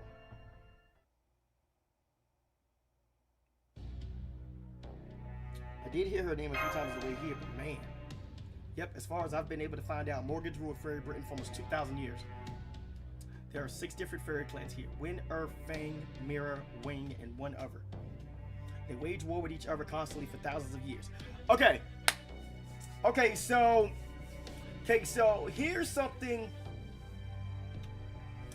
Okay, so here's something that I actually came across while doing my research regarding this Lostbelt. So the 6 clans that Da Vinci just mentioned, they were all at war with each other, as Da Vinci said, for thousands of years. Morgan Le Fay came out of nowhere and proceeded to catch bodies, bruh. She defeated 6 clans on her own and literally took over. That is how powerful she is. Those 6 clans that were at war with each other, Morgan Le Fay basically swooped in like a hawk and just proceeded to dust all 6 of those clans. She gave every single one of those clans these hands and basically took over. That's just how strong she is, believe it or not. Until Morgan used evil magecraft to defeat them, subjugated half of the clans through force, and united all of Britain. Yep, this is what I just said though. She just came out of nowhere and she was like, it's my time. Catching bodies. She was catching bodies. Afterwards, she gave the humans of this world a limited degree of freedom, made them build a foundation for civilization, and develop this imitation society over the course of the last 2,000 years. Morgan, so even in this Lostbelt, she's still trying to, but no, I suppose I shouldn't say that. I'm sure this Morgan is a different person from the one we know. So what exactly is her reign like? Since she calls her castle Camelot, does this mean it's fair and just in a way King Arthur would be proud of? No. No, it's pretty horrible. She has strict limits on the number of humans that can be born each year, and she rules the fairies with an iron fist. Didn't I just mention that a little while back, though? Because Morgan Le Fay, though, she don't play that shit. She don't play that shit. She is dare I say, dare I say, Morgan Le Fay is the first Lostbelt king / queen, who is basically like, who is basically like, y'all ain't shit, y'all ain't gonna be shit, I'm in control, I run this, I am this. She is basically a female Vince McMahon if this was WWE.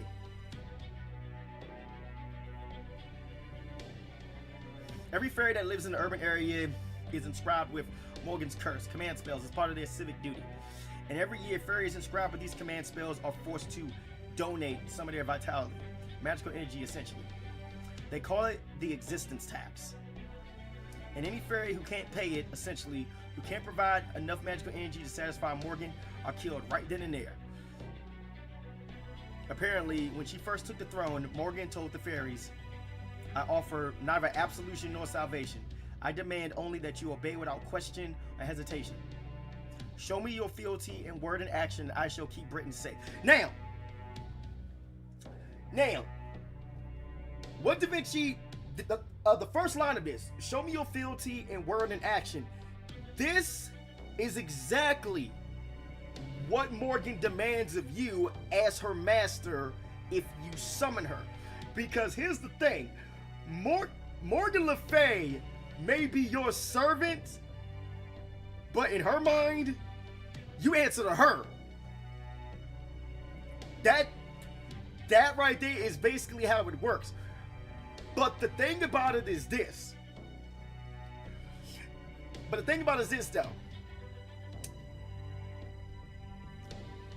When it comes to the master-servant relationship, though, once you get her bond level up, she stops because the thing about it is, though, when you first summon her, Morgan Le Fay flat out says, though, I expect for you to serve me, or would you rather prefer to be my husband / wife instead?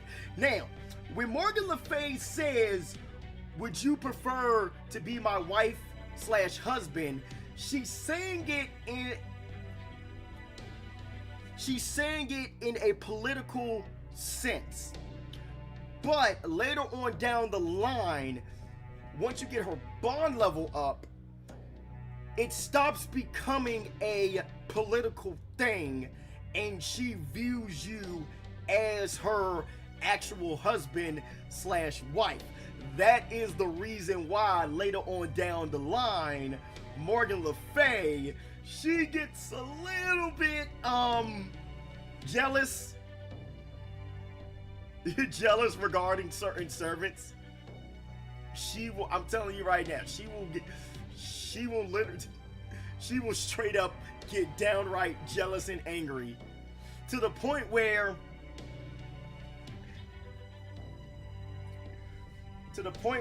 in her voice lines, she actually wants you to dismiss all of her berserk. Damn, that's like, here's the thing. If you have any other berserker besides Morgan straight up tells you to get rid of your other berserkers. They are not necessary. Cause that's how she rolls, though. As far as Morgan is concerned, she is the only berserker servant you need in your Chaldea. But sorry, I am not getting rid of Zerka Musashi, nor am I getting rid of Bork Laser, aka Heracles. I am not getting rid of Bork Laser. That's my homeboy. Any fairies who can't handle this state of affairs and become unable to work are either taken into Camelot and dealt with there, or they escape the cities and run away to lands no one else knows about. So that's why those fairies were there. Yep, all those fairies that we met, they were there because of Morgan. Such an oppressive regime is bound to spark opposition. You know what the funny thing is, though? It's probably a good thing we don't have Spartacus here, because I already know what Spartacus would say. Morgan, No, I already know what Spartacus would say. Spartacus would be saying something about oppression, and then all hell would break loose. But even so, Morgan has maintained her iron grip on Britain for 2,000 years. Yep, which just goes to show how powerful she must be. She takes half the soul of every fairy in Britain each year, and there's still no fairy is able or willing to stand up to her. That said, there are some positive sides to Morgan's reign. Like what? Remember those black things we fought near the shore? The fairies call them Moors, and they're one of the calamities that have been plaguing fairy Britain since its inception. Occasionally, fairies that lose their purpose or their spark end up turning into these Moor creatures. Oh, so that's what happened up to that one fairy. Moors are essentially the fairies' natural predators. Just touching one is enough to infect the fairy, ultimately transforming them into a Moors too. It's kind of like a disease that only affects fairies. And the Moors aren't the only calamity Britain has to regularly contend with. There are lots of others that pop up on a regular basis. And Morgan's, the High Queen's army, is constantly fending them off. Morgan may be a cold and ruthless ruler, but she's also the sword that keeps Britain safe. The fairies may fear and hate her, but they also depend on her. And that's the current state of the fairy Britain. Sounds like Morgan's definitely this Lostbelt's kingdom. Queen! Yep, that seems like a very safe assumption, which means she'd also have to be the one who used Rongominiad. I did talk about the Sacred Lance. That spell was so powerful it reached Olympus from here. No one else could have cast it. Though of course that unfortunately also means Beryl Gut is involved with Morgan somehow. So I'd say that makes our chances of peaceful negotiation with her basically nil. Yep. I see. But then we have our own reasons for defeating her. Yep. Though we might have a hard time getting into Camelot, since apparently no one can enter it without her permission. That said, even Morgan's reign isn't perfect. In fact, there's new hope going around Britain right now. As luck would have it, we showed up here at the exact right time, just as things are about to change. So what's this new hope? We call him Luke Skywalker. Sorry. We call him the Child of Prophecy. Specifically, a child whose existence was prophesied by the head of the now extinct Mirror Clan, right before they disappeared. From what I heard, it went something like this. 16 years from now, Savior shall appear. Guided by the staff of selection, the true king will take the throne. When the 6 bells ring out, the false queen will fall. Alongside Fae and humans, the Savior will bring an end to this false history. So what do you think? Sounds vaguely familiar, right? It's got the credibility out the wazoo too, since the Mirror Clan's prophecies have never once been wrong. The High Queen's been trying to prevent the inevitable by rallying up every fairy who turned 16 this year. But the fact that this Child of Prophecy hunt is still going on proves she still hasn't caught them. Of course, we already know who the Child of Prophecy is. Suffice to say, between the Moors and the Child of Prophecy alone, the cracks are showing up in the High Queen's reign. So if we play our cards right, we might just be able to negotiate with Morgan after all. That said, finding Mash definitely comes first. For the time being, you should rest up and recover your strength. But then tomorrow we can start gathering information. Quietly and casually, of course, so as not to arouse suspicion.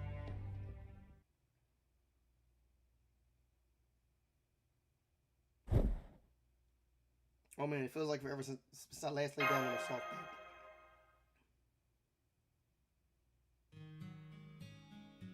British Lostbelt. High Queen Morgan.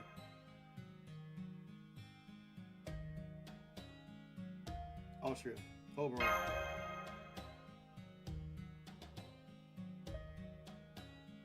Mash. Wherever you are, please be safe.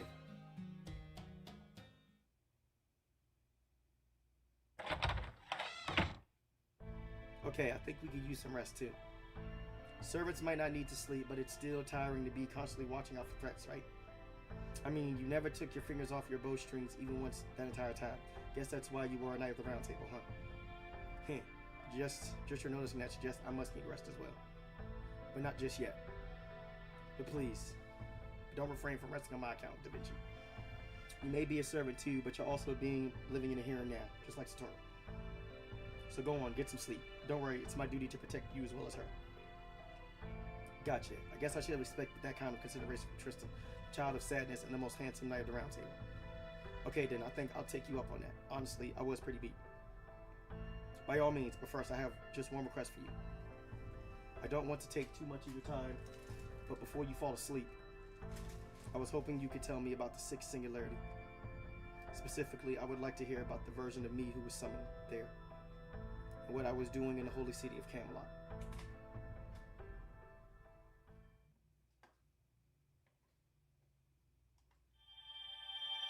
No, this ain't cards.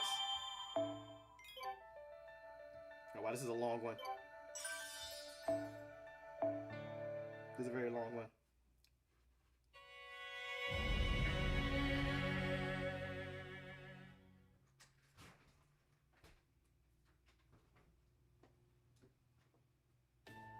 Good morning, everyone.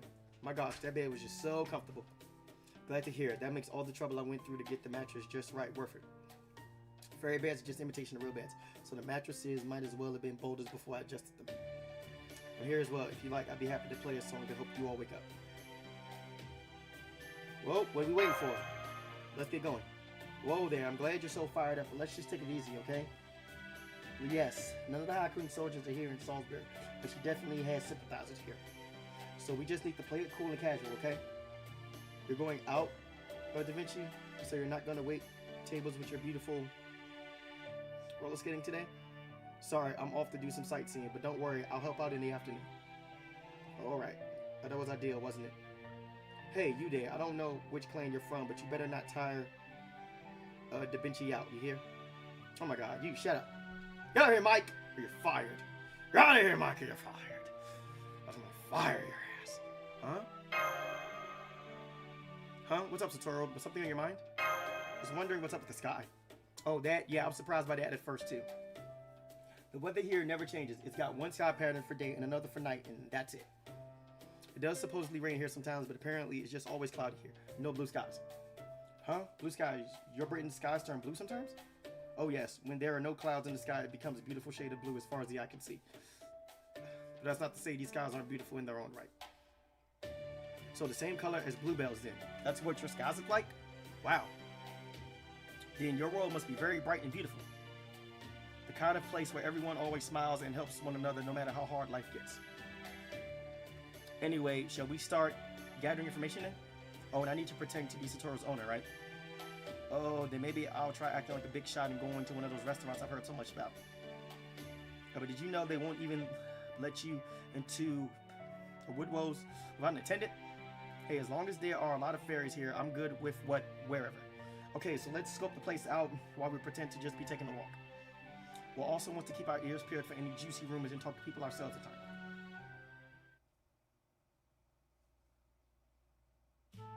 Have I heard anything about a fairy in iron armor? Were you guys interested in joining the High Queen's army? Don't bother, but nothing good will come from joining them now. This is the year Ainsel prophesied about. Remember, the child of prophecy will appear this year and bring salvation to all. Who knows? Maybe the High Queen finally cut us a break on our taxes if she actually takes a few licks for once. Huh? You're not looking to join, you're looking for a lost companion? Afraid we can't help you then.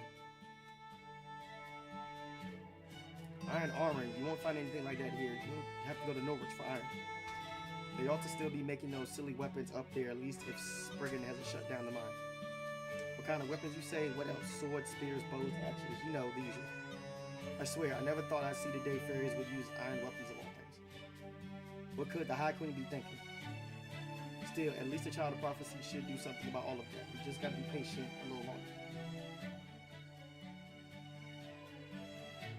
Hey, have you guys heard about the latest about the calamity pool in Norwich? They say Norwich sky is pitch black now, even during daytime. There's no way they're going to last much longer there, not with such calamity present. I mean, between all the iron, soot, noise, and humans there, they'll have no one to blame but themselves. But even so, I just can't help but worry.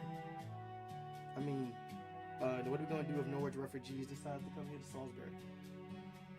We have so much history there, and we've got too many Earth Clan fairies as it is.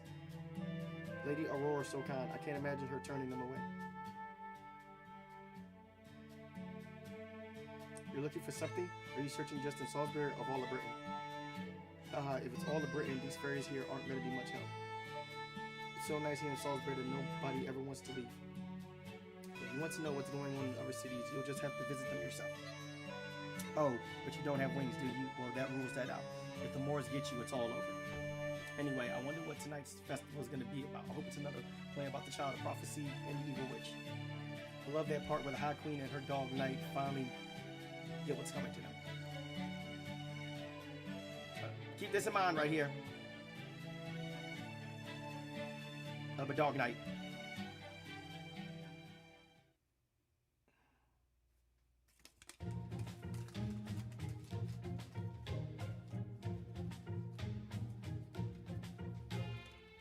Worn out. Fed up. Oh, damn. Dejected. Well, that was disappointing. I mean, I wasn't really expecting to find a solid lead in just one day. But all anyone wanted to talk about was the Child of Prophecy. They barely even listened to what we had to say. Indeed, that last fairy even tried to get us to buy some questionable Child of Prophecy merchandise. I haven't seen a whole city so furiously excited about something other than Christmas. A Child of Prophecy craze. Sounds like there's a lot of money to be made there. I wonder what the Child of Prophecy could be anyway. Oh no! Yeah, the only other thing these fairies wanted to talk about besides the Child of Prophecy was the rumors going around about Norwich to Eastern Port Town.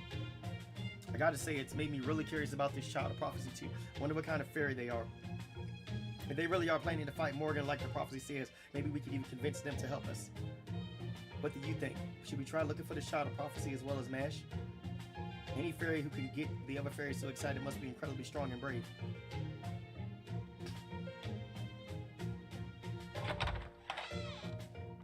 Good day, everyone. I'm back once again. Oh, not as many customers today, I see.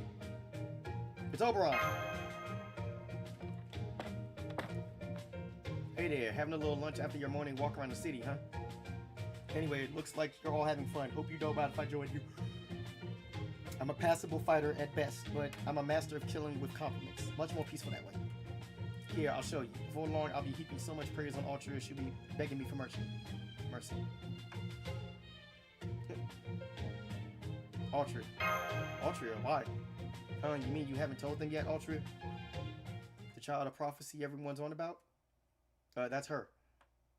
I just assumed you knew since she's got King Arthur's name and all. Hey Dallas, what's up? I mean, yeah, the thought did cross my mind once I heard you were named Altria.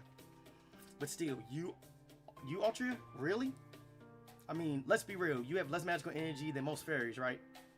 You might have better magical circuits than a human. Well, since you're a fairy, I guess they'd be Age of Gods patterns. Anyway, they're still pretty below average for a fairy. That's because she still hasn't tapped into her true power yet. Hell, even Mike there must be stronger than you, so how can you be the Child of Prophecy meant to defeat the High Queen? Mood. I know, you're right. It doesn't make sense, does it? I'm sorry, I'm so sorry. I know it's not right that someone like me is carrying around the staff of selection. Still, it's not like we know for certain that I'm the Child of Prophecy. There's a chance I might not be. Besides, I don't really have the guts to fight the High Queen, or the drive, or the determination. I don't belong to any of the clans either, and I have so little magical energy that I have to fudge it with magecraft. I can't even get close to the bells I'm supposed to ring. I mean, I do plan to do the best I can in spite of all that. But let's just say it's a very uphill battle. Honestly, I still don't know why I was chosen. You don't think you can do this, Altria? I don't know. All I can say is that if I'm really the Child of Prophecy, but then there must be some way for me to fight. It's why I was born and how I was raised. Oh, who am I kidding? I'm completely hopeless. The last time I came to Salisbury was to meet with the head of the Wind Clan. Actually, yeah, a few do. But I ended up deciding to try Manchester next because nobody here would even give me the time of day. I see. So that's why you didn't say anything sooner. Yep. Yes, right. A few of the girls I've made are from this game. Not any of the characters you see right now, but some of them, yeah. But some of them, yeah, I have are from this game. Fairies can sense how much magical energy you've got at a glance, so I'm sure they've only laughed when you told them you were the Child of Prophecy. I bet they also yelled at you and told you not to lie. They did, so I thought I'd start by convincing the head of the clan who I was. But they just turned me away at the gate. The head of the Wind Clan, huh? But that'd be Aurora, who we will see a little bit later. Personally, I think you're pretty great as you are now, but I can see why you feel the need to boost your prestige. Well, if that's the only problem, I can take care of it right now. Well, Dallas, to give you the short version of what Fate Grand Order is. Fate Grand Order is basically a game centered around different types of history from different areas of the world. And the characters in the game are both real and fictional. Because I'm sure you've heard of somebody by the name of Florence Nightingale before. Yeah, she's in this game. Leonardo da Vinci, famous painter. Yeah, in the game. Well, if that's the only problem, I can take care of it right now. Tristan, prime example. If you know anything about King Arthur and his knights, right there. I want to touch those wings for some. Oh my goodness. Oh my goodness. Oh man. Oh my goodness. Dallas, she wants to touch Oberon's wings. I mean, I can get you a meeting with Aurora if you want. Huh? You can.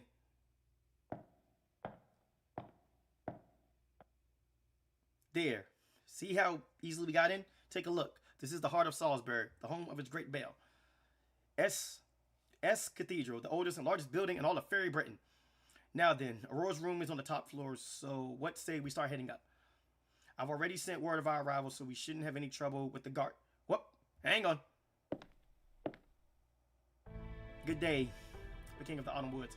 Your visit is sudden and unexpected, but we welcome you here all the same. However, it seems I must remind you that this cathedral is the holy ground where kings and queens are made. The esteemed site of High Queen Morgan's coronation 2,000 years ago. As such, regardless of how much affection Lady Aurora may have for you. Wow. Wow, her wings are big. I cannot allow such lowly creatures as humans to enter, attendants or not. Guards to me, capture these unidentified fairies and that disgusting human. If the human submits, very well. However, should she attempt to resist or flee, dispose of her. Oh, shit! That goes for Oberon, too, of course. You needn't show him any leniency. We received complaints from him from pubs across the city, demanding that he pay his tabs. Damn! Damn it, Oberon!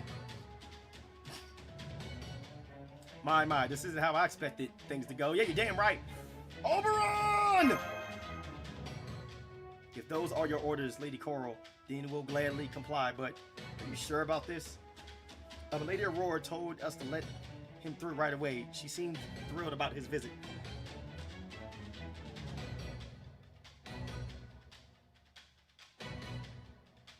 Don't you talk back to me. You may have been chosen to be guards, but you're still mere humans.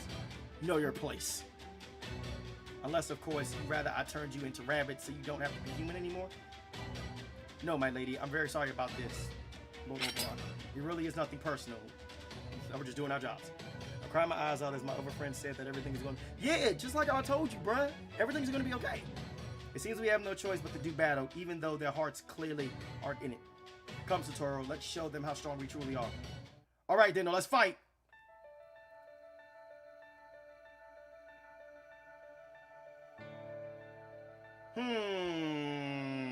Should I take the chonk? No. I'm not even going to take the chonk. I'm not even going to take the chonk. Not yet, at least. Oh, it's only 3 baddies. Okay, fair enough. Yes, slow me.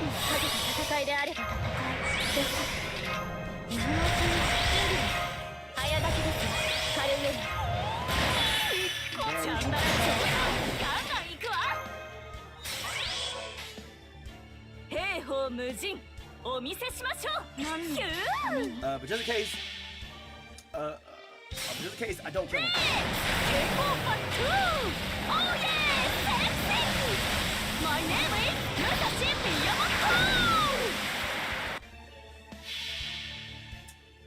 それはいつか来る兆しの星。誰に呼ばれるまでもなく、あなたは星をかざすでしょう。アラウンド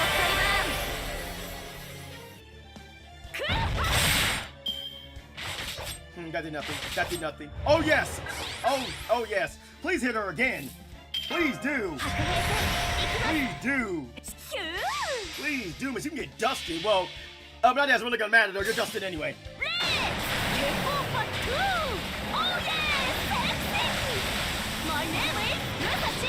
Haha, Dusty, fight over.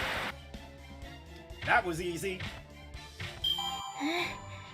今回はうまくいきました。 Welcome to the new meta, everybody, though. The Castoria era is here. By the way, here's a little bit of a funny thing. If you happen to have Castoria, once you complete this Lostbelt, she actually gets a nice little buff. I forget which skill it is, though. I think it's to her Noble Phantasm, though. I believe it's to her Noble Phantasm. I'm not sure, but yeah, she gets a neat little buff once it's done. And everybody dies. What you got, Lady Coral? You ain't nothing! You see that, Coral? You see what a Satora and I are capable of? This is what happens when you look down on people for being human, or this is what happens when you look down on people for being human or having no money. Probably not a good time to point out that Oberon was just standing behind them, cheering. Very well. It would seem that human is indeed not your typical expendable worker. Oh, yeah, you're damn right, though. And Lady Aurora does love rare and unusual things. It's part of what makes her so strong. All right, just this once. I'll grant you an audience with her, but don't let this go to your head. Oh, please. Oh, please. Send more of your guards, though, for us to dust. Rare and unusual things only become interesting the first time you see them. Once the novelty wears off, they become worthless. If I were you, I would try to make the most of this good fortune, as you won't have many other such chances in the future. Anyway, next. Moving on.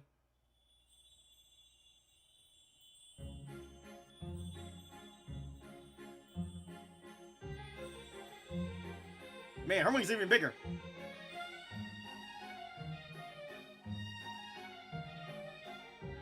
Hello, Oberon. What delightful story do you have for me today? You know so very many things, so I'm sure it must be something special. Whatever it is, I can't wait to hear it. I could use some cheer after all the unfortunate news recently. Oh my gosh, she's so fabulous. Whoa, she's beautiful. Why, yes, I have two things for you today. One is something you absolutely must know. The other is a request for a small favor. But don't worry, I won't take up much of your time at all. That said, could I first make a somewhat selfish request? You see, I'd like to keep what I'm about to tell you just between us. You don't mind keeping secrets, right?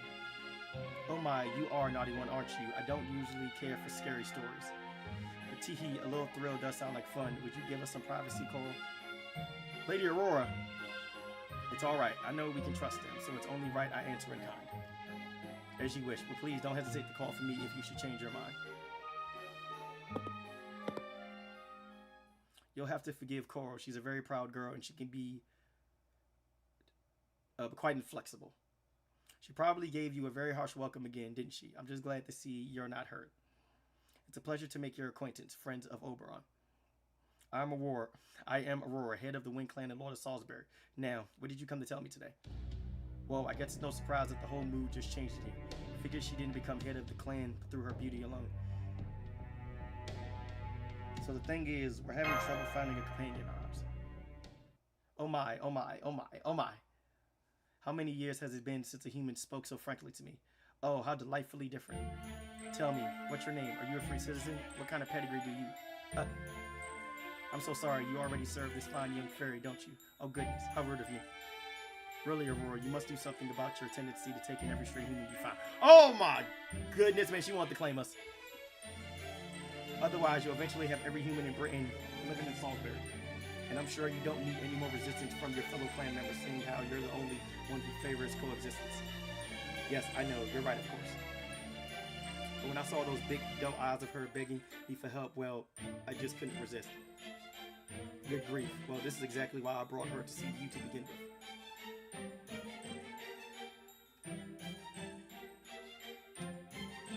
Remember what I told you before about Chaldea and the other world called proper human history? Well, this girl here is the master of Chaldea, and those two people behind her are servants, not fairies. Oberon? Don't worry, it's okay. Aurora here may be from Fairy Britain, but she thinks a lot like the fairies of proper human history. And while she'd never come out and say it, she's not happy with the state of things in Britain either, right? It's been 2,000 years now since Britain fell into Morgan's hands. And you've been here watching it unfold every step of the way. We think it's time for Morgan's reign to end, regardless of what form that end takes. I remember how your eyes sparkled with hope when I told you about the outside world. Satoru here has come to Britain solely to defeat Morgan. She's not even thinking about what happens afterwards. Suffice to say, she also has no intention of ruling in Morgan's place when she's gone. Once the Chaldeans leave, whether Britain lives or dies will be for you and your fellow fairies to decide. Chaldea is definitely not going to care if you try and save what's left of it. They'll gladly stay out of your way. Morgan is the only concern, nothing more. So it would seem. While that girl in the back doesn't seem very happy that you're telling me this girl here isn't denying anything you say. So you're travelers from another world, a Britain that went down the right path. It's still hard to believe, but maybe this too is Ansel's guidance at work.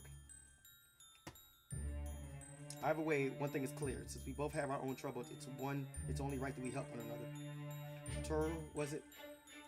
You have my permission to act in Salisbury however you see fit. Even your actions should be in opposition to the land of the Fay. If you're looking for a lost companion, then I'll lend you the eyes of my fellow wind fairies in the other cities. I can't contact my compatriots in Norwich at the moment, but I will have my wind fairies in Oxford, Gloucester, New Darlington, and Camelot help you in your search. You need only tell Cora what your companion looks like. I just hope my clan can be of assistance. That's great, but are you sure it's okay? You mean for me to help Chaldea? I see you're both a kind and honest girl, Satoru. True, as a citizen of Fairy Britain, perhaps it is wrong of me to help you. But I'm more concerned with us Fae folks' way of life than I am with pertaining this land itself. The High Queen is a great woman, certainly. The path we are on now will not lead us anywhere good. All that said, I still like to keep this relationship of ours on the down low for the time being. After all, you are the head of a clan. If Morgan finds out you sided with Chaldea in proper human history, she may have all the Wind Clan fairies killed.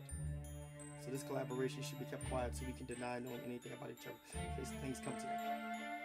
All the Wind Clan's fairies dead, so not even you could defeat High Queen Morgan if you faced her directly. No, I couldn't. She could wipe us all out with one flick of her finger. I see. Gosh, she's really something, isn't she? Oh yes, she's a very special fairy. The only one who could hope to defeat her is the child of prophecy from Ansel's last prediction. It's too bad this child has yet to reveal himself. I can only hope they come and save us as soon as possible. Devious smile. He's gonna do it. He's really gonna do it. How right you are, Aurora. I may very well be about to make your day. There's someone I'd like you to meet. What are you doing, Oberon? Please stop. Stop. That's right. Altria here is none other than the Star of Hope who hails from Tittingale. Born alongside the staff of selection that will bring Morgan to justice. She's the one, the only child of prophecy. Go on now. Don't be shy. Oberon! Damn.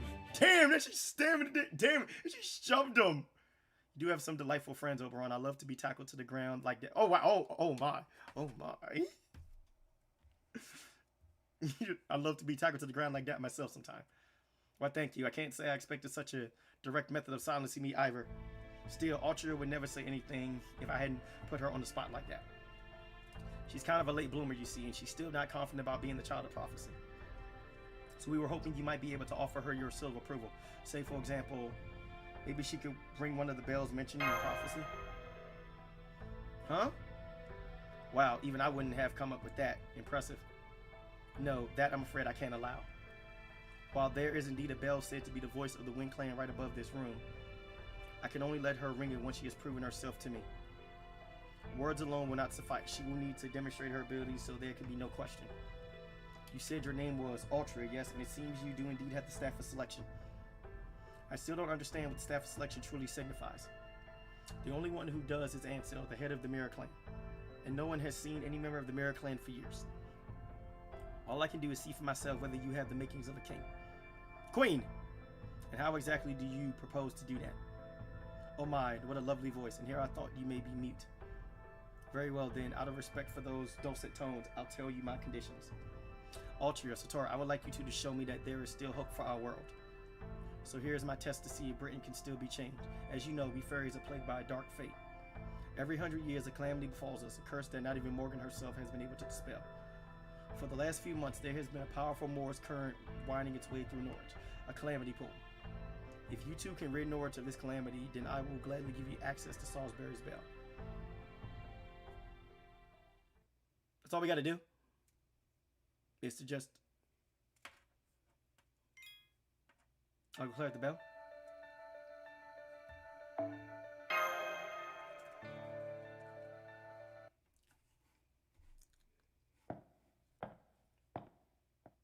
So she wants us to get rid of the calamity in Norwich, huh? I didn't think she'd be the one to bring it up. What is the calamity in Norwich? I don't know much about these calamities either, since I've never seen one for myself, but I have heard plenty of stories. Apparently, they're a kind of natural disaster that befalls Fairy Britain every 100 years. I've heard about these calamities too, and I've also already told Satora about them. Norwich is a port town in eastern Britain, and apparently it's been showing signs that it'll be the home of the next calamity for a few months now. They say there's a ton of black soot rising into the air that's gathered above it like rain clouds. Aurora said she permitted us to ring the bell as long as we can resolve this calamity, right? So we need to disperse these clouds of soot, huh? Unfortunately, I've never learned any mage craft that could do that. Well, that's okay, but Norwich is a tall enough order that I think we can forget about it for the time being. Right now, our top priority is finding Nash. And now that Aurora is helping us do that, we should receive some word of her whereabouts in a few days. So all you guys need to do is wait in the inn until then. Then again, doing nothing might not be the best use of our time, huh? Okay, I'll send you a list of things you can do to earn money and gather information later then. Later? Why later?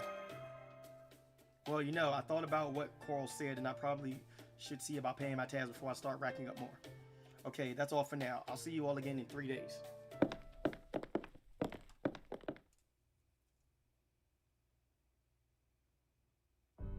There.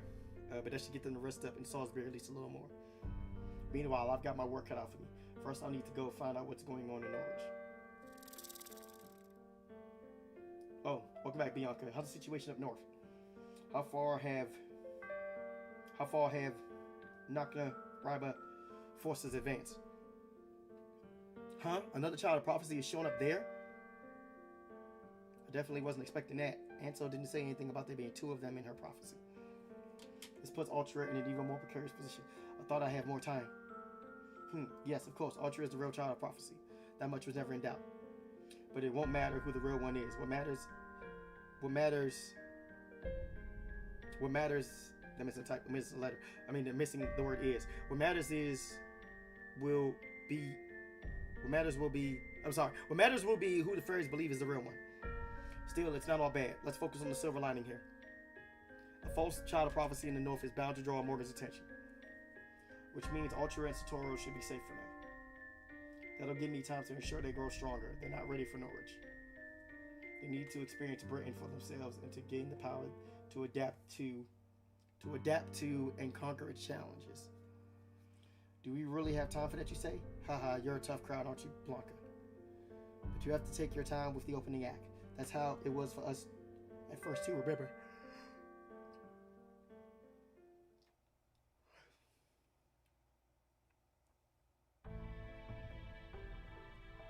Still thinking about that meeting?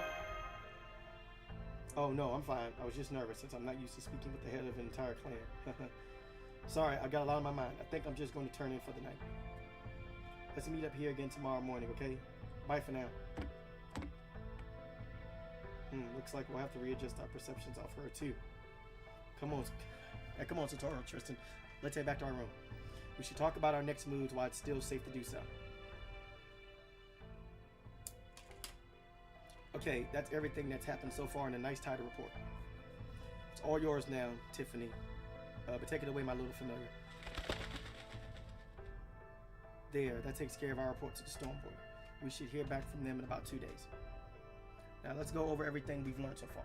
That said, our main topic isn't Morgan, but the child of prophecy who's supposedly going to defeat her, right? Yep, the truth is we've been dropping our guard around her a little too much. At first, we thought it was just a coincidence that she shared a name with King Arthur and didn't think about it any further, but we can now say for certain that she is this Lostbelt's King Arthur. I'm sure I don't need to remind you two that Chaldea already confronted the legends about King Arthur in the Sixth Singularity. But I still think it's worth our time to quickly refresh our memories of those legends, just so we're all on the same page.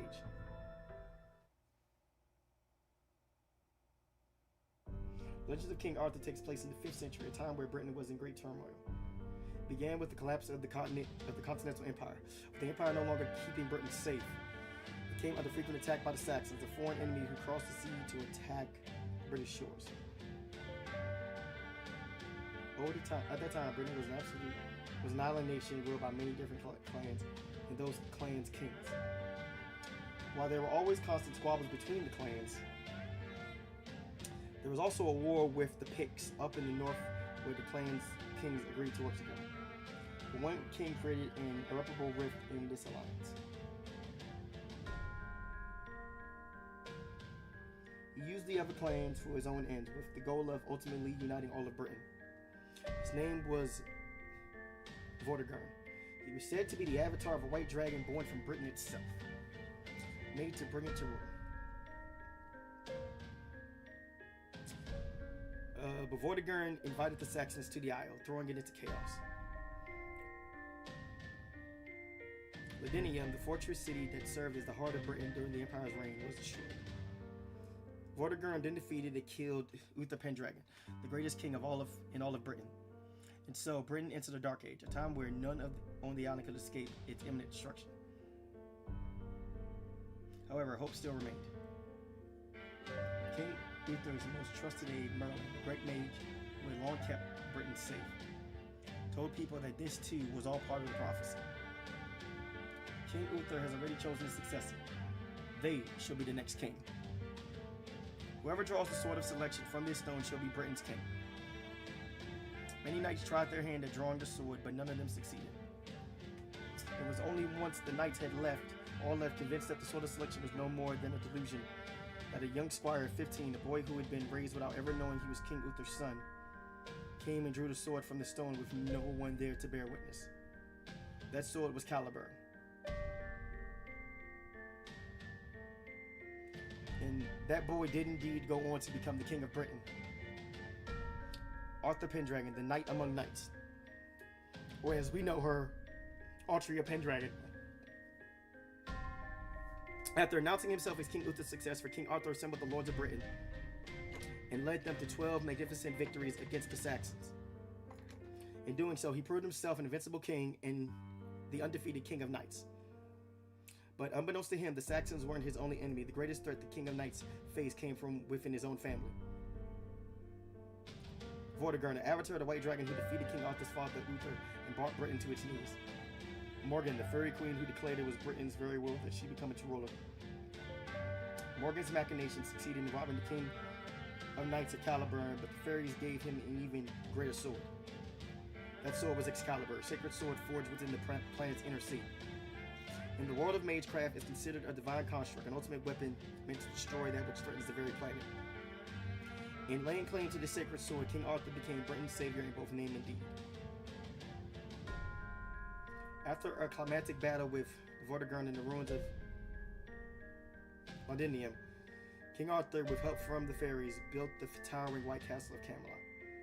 Lords from all across the land came to Camelot to serve the King of Knights. They became the Knights of the Round Table, who were all treated as equals. It's a bit odd telling this story with Tristan here, but this is how the Knights of the Round Table were formed. Lancelot, the knight from France, blessed by the Lady of the Lake. Gawain, the heir of Orkney, blessed by the sun. Tristan,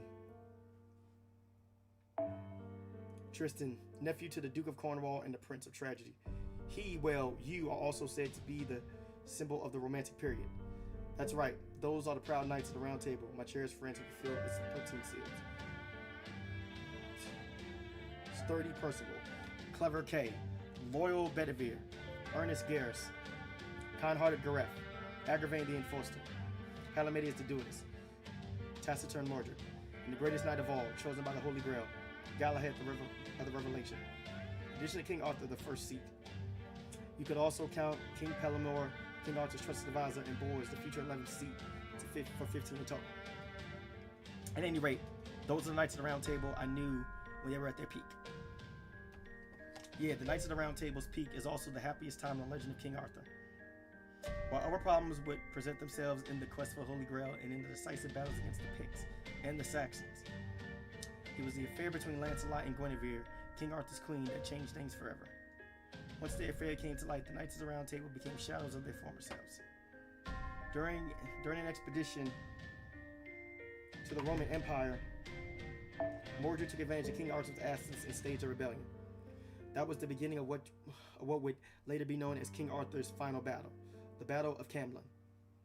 It was in this battle that King Arthur drew his final breath. Bedivere personally returned the sacred sword to the fairies. And the final chapter of ancient Britain's history was completed. After that, King Arthur's body was brought to Avalon, the paradise at the world's end, by the fairies of the lake, as the future king who would one day return to life. Dang, that was a lot. Holy cow, that was a lot of backstory. And that's the quick and dirty version of the legend of King Arthur. Thanks for listening. What is it with all of this fourth wall breaking? Stop breaking the fourth wall. Like, seriously. Oh, wow, it's already nighttime. So, with all that in mind, let's get back to the British Lostbelt. In proper human history, King Arthur drew the sword of selection while he was still an unknown boy. And amidst the hope, envy, admiration, and prejudice of the other knights, ascended to the throne as king. Meanwhile, here in Fairy Britain, Altria may still be unknown and unrecognized. But even so, she was the staff of selection, and she was traveling across Britain on her own as a child of prophecy. So she's got the same name, same face, and the same destiny. No way all that can be coincidence. Which means Altria Castor is this world's King Arthur. She's destined to be Britain's savior. Britain's savior, huh? But why now? King Arthur saved Britain in the 5th century, but this is 2019. If she really is Britain's savior, shouldn't she have shown up in the distant past? That's the question, isn't it? I'm not sure why her story's taking place now either. But I did overhear one interesting thing from some local fairies.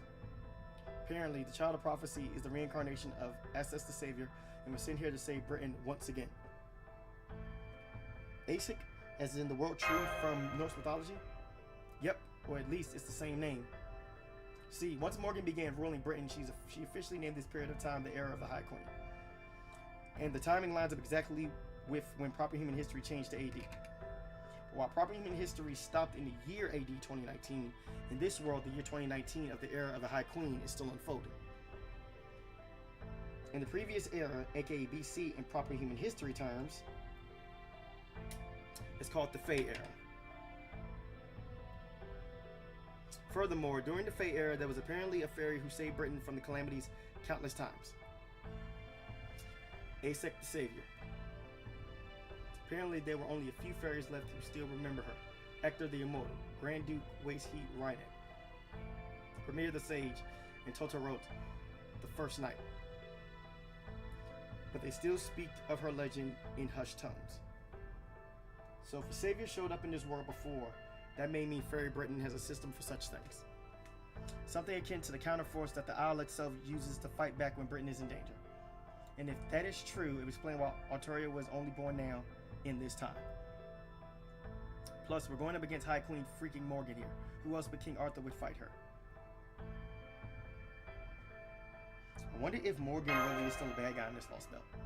Anyway, that took longer than I expected, but now that we've gone over everything, I'm going to make 2 suggestions. First, I think we should continue working with Altria Castor. While we don't necessarily have to destroy this Lostbelt, it does seem pretty clear that we'll need to face High Queen Morgan at some point. And when we do, having the Child Prophecy on our side can only work to our advantage. And second, I think we should keep our goal, including Chaldea's whole deal, to ourselves. It's fine to tell about proper human history. Hell, it'd be impossible to communicate if we did it.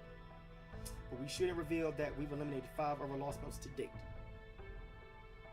I know it's not the most honest move, but sometimes not laying all your cards on the table is the way to go. Like I said before, there's something strange about this world, even for a Lostbelt, and there's still way too much we don't know. So until we have a much better understanding of what's going on here, I want to keep our goal at stopping Britain from disappearing, even if we eventually end up having to fight it after saving. Okay, so we can't tell Altria about any of this then. That's right. I'm sorry, Satora. I know that won't be easy for you. But for what it's worth, my intuition is telling me things aren't going to come to that. I have a feeling we're going to save Britain, stop this collapse from destroying our world, and go our separate ways with a smile without ever having to do battle with Britain. That was a mouthful, everybody. And let me check time.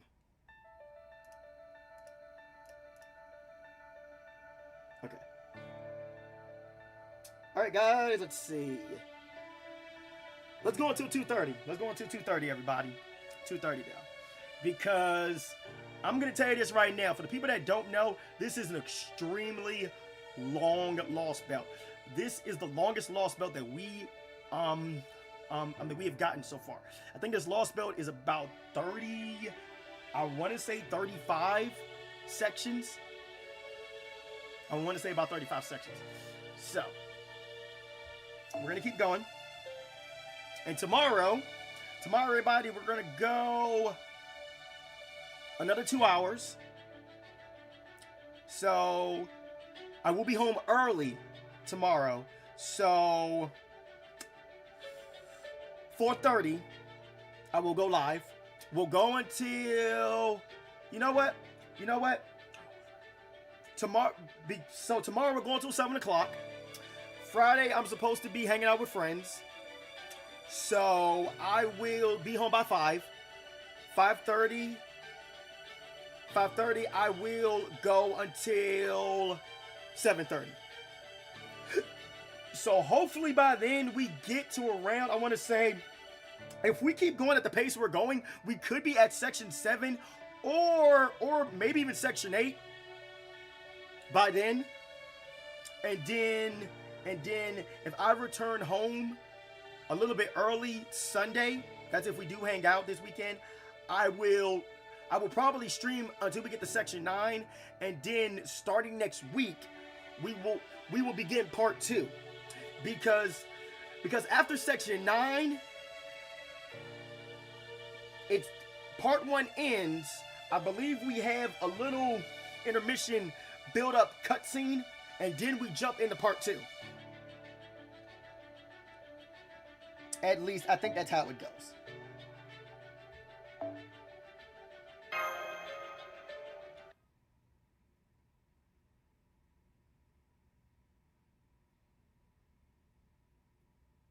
Morning, everyone. Hope you don't mind that I had breakfast before you.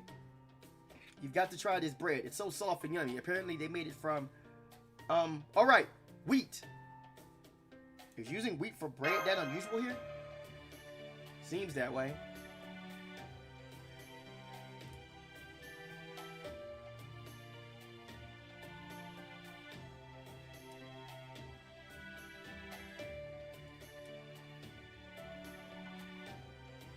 Too bad since they don't have some of the highest quality wheat I've ever seen.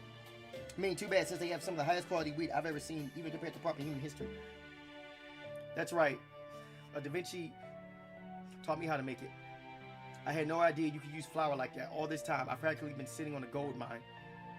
So this fairy lives in this grand building, but he is ignorant of the true value of flour. It seems there are significant knowledge gaps between individual fairies. Or rather, yep, there are basically 2 types of fairies. Those who only superficially copy human civilization, and those who are interested in its inner workings. Most fairies are copiers who are satisfied just playing pretend. The thing about fairies is they can do anything without human technology. So by the way, guys, at around 5 p.m. I will do my second stream. I will actually start my F1 My Team Career mode also on here as well at around 5 p.m. So yeah, look forward to that. The thing about fairies is they can't do anything without human technology, so they don't have to know how it works. You know how when cars get more reliable, there's less need for drivers to repair them? And so over time, there are fewer drivers who know how their cars work. It's a lot like that. Whenever fairies feel like bread, they can just create some from their own magical energy. Easy peasy. But the bread they create that way is just an imitation of bread they had before, like it was 3D printed. Basically, fairies can experience culture without some kind of originating data to work from. Even Mike here used to be a typical copier. It was only when I started working here that he began caring about the details. It's true. I was a real dull fairy until I met Da Vinci. But now, every day is more fun than the last. I love being alive. I used to think preserving humans was a waste of time, but not anymore. Lady Aurora was right. We need humans if we're going to enjoy our lives. If there's one thing humans are good at, it's making technology. They come up with all sorts of fascinating things you just don't see in nature. Sure, some of those things aren't fun or tasty, like iron and gunpowder. But I've come to think of humans as our equals now. Heck, I even say I respect them. When the last owner left this pub to me, I thought it was going to be nothing but a pain in the neck. But now I know better. We need something to live for, something we want to do for our own sakes, not just to fulfill our purpose. There's no way I'm ever going to back to just plain old living again. Well, there you have it. In general, fairies are really pure of heart, or to put it another way, easily influenced. That's not true, Da Vinci. It's all because of you. Not even Lady Aurora ever got me to change my mind like this. Okay, Mike, in that case, maybe you could learn how to say my name properly already? What do you mean? I am saying it properly. All right, I've also got a message for you guys from Oberon. He said to tell you to come to Salisbury's Fields for an important learning experience. Huh? A learning experience? Sounds like we got a job to do.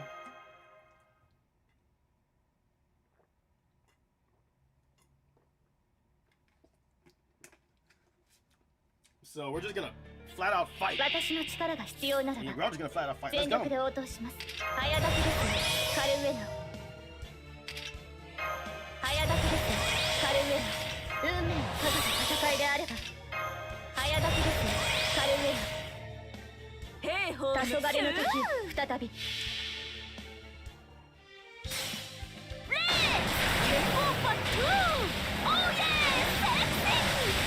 My name is Musashi Miyamoto!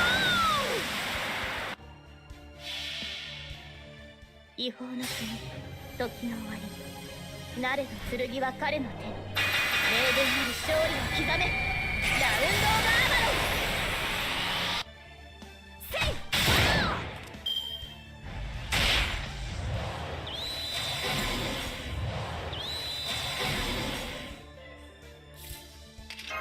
早炊きです。カルウェナ。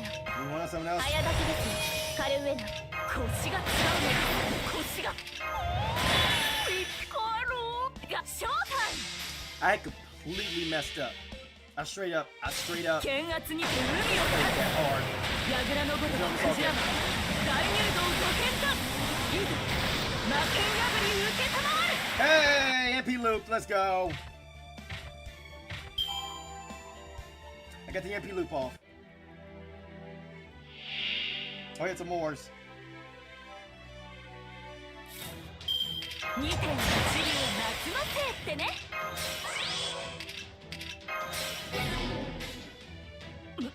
ショータイム。 There's a bit of a stun proc as well, though.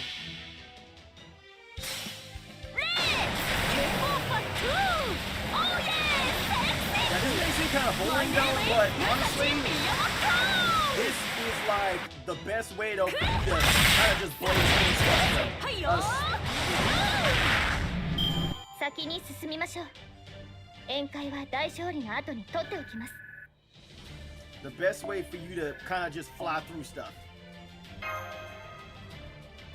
If you have your own Castoria and you have a Zerka Musashi, just get another Castoria and then just Castoria loop. So that's how you're supposed to get rid of those pesky birds. I had no idea. I kept just asking them nicely if they would leave, but they wouldn't listen. Fields are delicate things. At times, they require bolder tactics. But I also understand and respect your kind inclination to not hurt the birds if you don't have to. So I suggest leaving a strong likeness of yourself in your field that will help to deter such being. This way the birds will mistake that likeness for you and start by attacking that, which should buy you enough time to do well or something. Oh my, really? I never would have thought of that. Are you some kind of genius? Well, I wouldn't disagree with that. Pretty sure that's not how you're supposed to use scarecrows. Was Tristan always like that? Pretty much. He might seem like he's got a head straight, but most of the time it's actually up in the clouds. Still, he can be the perfect knight, and at least as long as he has someone to keep him on track. Anyway, the caveat that they're also fairy-made imitations of human society aside, what did you think of Salisbury's fields? They look completely real. True, regardless of how they got there, the fields themselves are the genuine article. Apparently, agriculture has been a big deal up in North Britain for a long time now, but it was never too popular in the South. It wasn't until Aurora stepped in that Salisbury finally got serious about it. I've seen small fields back in my village, but I've never seen any so big and open before. I wonder why they weren't more popular up till now. Well, we always had to abandon them whenever the Moors showed up. There aren't many Moors in the north, so there was nothing stopping them from making fields up there. But here in the south, we see Moors all the time, so the only ones who could venture outside the city are really strong fairies. The Fang clan can apparently hold out for a little while by telling themselves that death and war are intertwined. But for weaker fairies like me without any astrology, general knowledge of other worlds, we can't even touch the Moors without putting ourselves at risk. And even if the Moors weren't a problem, we'd still have to remake the fields every 100 years anyway. You're talking about the calamities, aren't you? Are you scared of them too, even though you all live forever? Of course we are. The only fairies who can survive a calamity are the ones allowed to live in Camelot. All the rest of us can do is suffer and disappear. There's not a fairy in all Britain who doesn't fear the calamities. I'm not even sure how much longer Lady Aurora can hold on to her globe, but not after what happened in Norwich.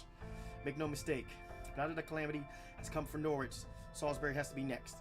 And when it does, not even Lady Aurora will survive. So why doesn't Lady Aurora remember the Camelot? She could, but none of the other fairies who live in Salisbury would be allowed to join her there. So she said that if her citizens couldn't come to Camelot with her, but then she wouldn't be going either. Of course, the High Queen didn't like that. So now, Lady Aurora is also banned from Camelot. I see, so you also have grievances with the High Queen.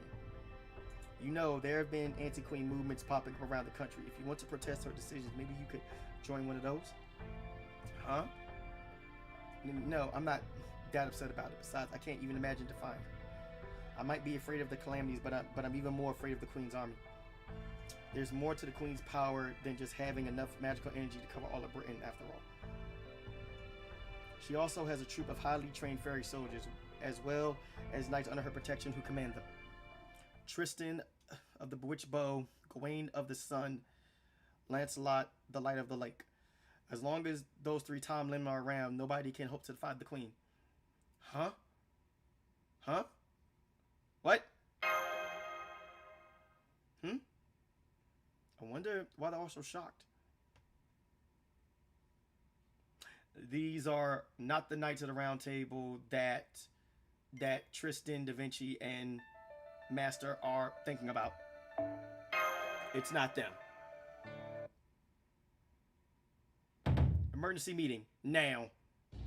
We need to talk about the three Tomlin that have apparently been serving High Queen Morgan this whole time. Also, you already knew about them, Altria? Well, sure, everyone in Fairy Britain does. Why? Are they a problem? Oh, yes. This is as shocking as Sir Bedivere when he first wakes up. Altria, can you please tell us everything you know about them? Okay, I guess I can cover the basics easily enough. It's stuff every fairy in Britain knows. The three Tomlin of fairies High Queen Morgan has bestowed with names from otherworldly knights. They're the most powerful beings in Fairy Britain, exceeded in magical energy only by the Queen herself. They're also impervious to Moors' corruption, so they're the ones who handle them whenever a group of Moors shows up. Come to think of it, they're known as the Guardians of Britain, sworn to the service of the High Queen. The Knights of the Round Table. Does Morgan actually like King Arthur or something? No, I suspect it's a little more than a sly dig. Morgan always has a gift for those. Of course, that assumes that Morgan from this Lostbelt has the same personality as the one I know. Why? Do you all have some sort of attachment to the phrase round table or something? Or you are just talking about a circular table, right? Well, I don't see any way around it. We're just gonna have to tell her about what happened in proper human history. Altria, our world also has a version of Morgan. though in our case it was during the 5th century, about 1600 years ago. There was also a certain king who defeated her, thereby uniting Britain and ushering in an age of peace. That king was known as Arthur, but her true name was Altria Pendragon. Hey, that's my name. Quite a coincidence. It's not just a coincidence. You two are most likely the same person. What I'm about to say may shock you, but try not to freak out. In our world, you were Britain's great unifier, a king loved and respected by countless knights across the land. That's right, you were the ideal king, chosen by the Sword of Selection and trained by Merlin himself. You did pretend to be a man during your reign, but aside from that, you were the picture of integrity. As King Arthur, you commanded many lords from all across Britain. Think of them as the equivalent of Fairy Britain's 6 clans. And from those lords, you chose the finest knights to be your Knights of the Round Table, a group of warriors with no equal. In fact, full disclosure, Sir Tristan there is one of them. So from my perspective, knowing that the King Knights of the Round Table serve Morgan here is like learning that a group of heroes you always looked up to are now working for the baddest of the bad guys. Can you blame us for being surprised? Are you listening to me, Altria? Uh-oh. Did she just freeze?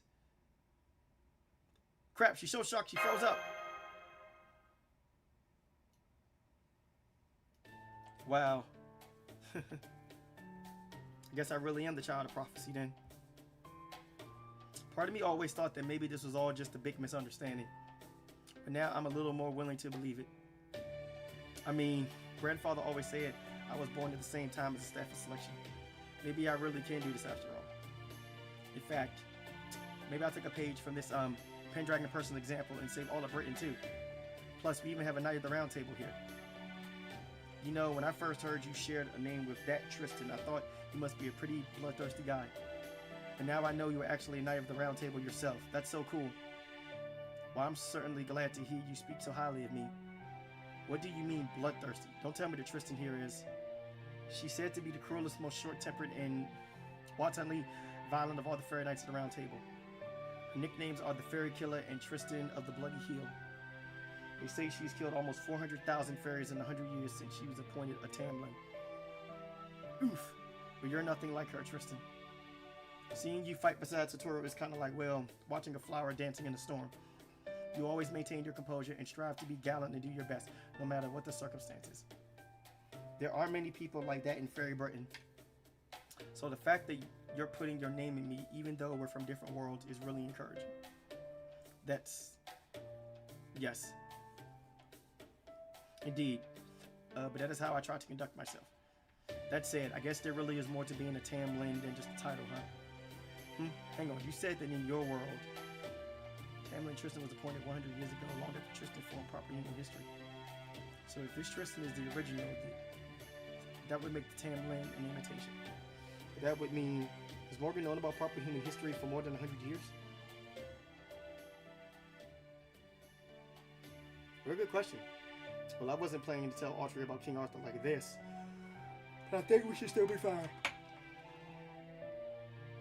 Plus, we've got to find out about the Tamlin. Really, if we run into one of them without any foreknowledge, I think I might have actually died from shock. Anyway, while this Lostbelt Tristan and Gawain may not look like the ones we know, the fact that they share a name must mean they have many of the same traits as well. So we can expect this Sir Tristan to use Fall Knight and Sir Lancelot to wield Aaron Light. Speaking of Tristan, where did he go anyway? He's in Altria's room. Said he had something he wanted to talk to her about.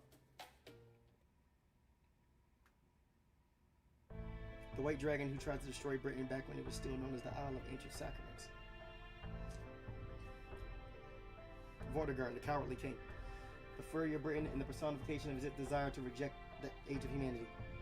And then there was the avatar of the red dragon, born and raised in stark contrast to Vortigern, Altria Pendragon. The king who protected the people of Britain, preserved his kingdom, and established the human world. While fairies and sacrament may have faded away from Britain as a result, her efforts did succeed at preserving British culture and passing it on to latter generations. Strength isn't what made Altria king. She became king because she fought for Britain's future. That's also why her knights agreed to set aside their differences and join her at the Round Table. That's right, we all saw hope in our king. She was always cool-headed in battle, fair and impartial in politics. and above all, she truly loved all of Britain. Even with her small stature, she would face down enemies many times her size and strength without fear of injury. She sounds like a really amazing king. Indeed, she was. I have never known anyone braver, or more disciplined, or more proud. That said, even she didn't start out as a perfect king. After she drew the sword of selection, she trained with Merlin and Sir Kay day and night for years on end. And that is why you need to try the rush things now, Autry. It's not a matter of you sharing a name with King Arthur. It is a matter of you sharing her vision. So please, have confidence in yourself. I know you can do this.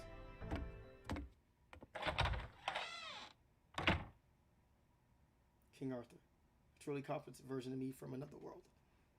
Man, that's amazing. She must have worked so hard. All right, guys, time.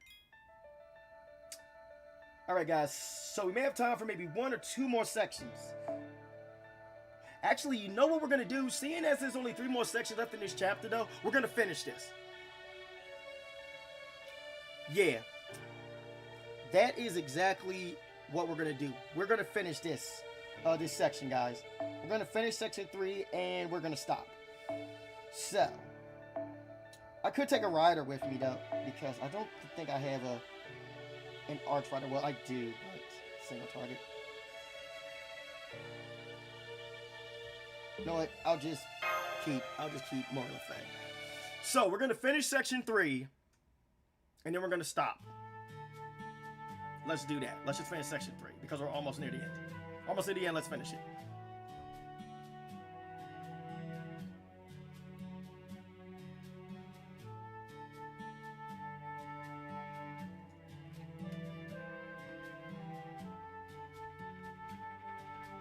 I love her gloves, by the way. I'm back. You should have seen me out there, Mike. I somehow managed to complete 3 tough Oberon quests all in a row. Oh, wow. Sounds like you're getting kind of desperate. Why don't you have an apple water on the house? Thanks, Mike. That's so considerate of you. You're really beginning to hang at this pub owner thing.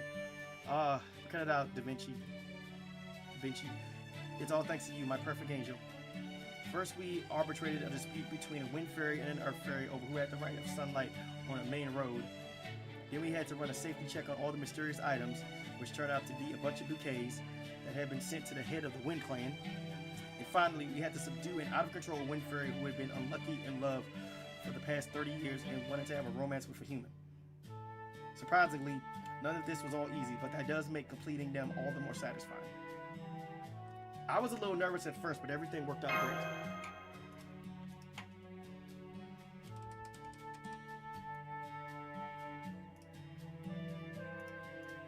Alright, I almost forgot. You there, human. You there, the human. Satora, was it? You got a guest up in your room, and trust me, she's not the kind of fairy you want to keep waiting. A guest to see Satoru? Oh, it's Coral. So, this is a human bedroom, It's not so different from ours. No, that's not right. We wouldn't even have rooms like these if not for humans. Really, we're the ones who should be thanking them.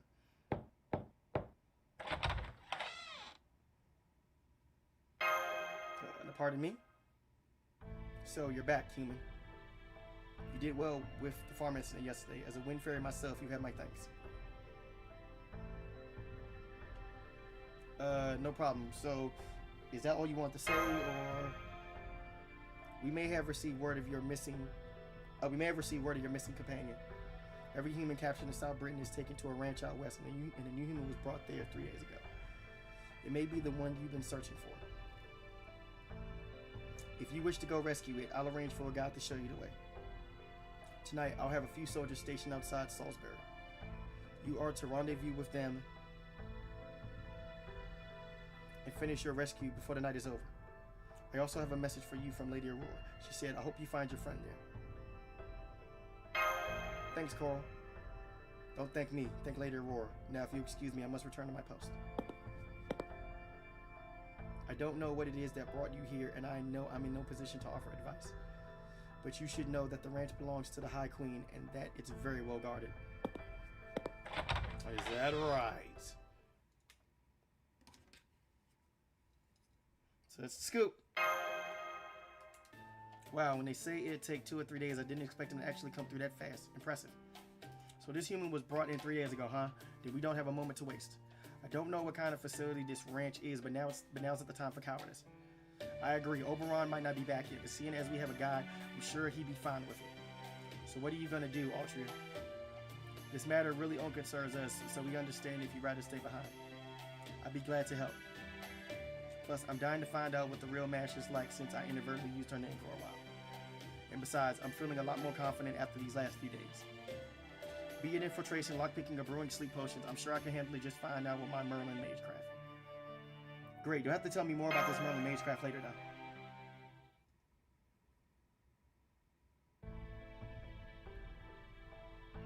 It would seem those soldiers there are our guides. This is quite a surprise. I thought these soldiers would be fairies, not humans. Oh yeah, most of Salisbury's soldiers are actually human.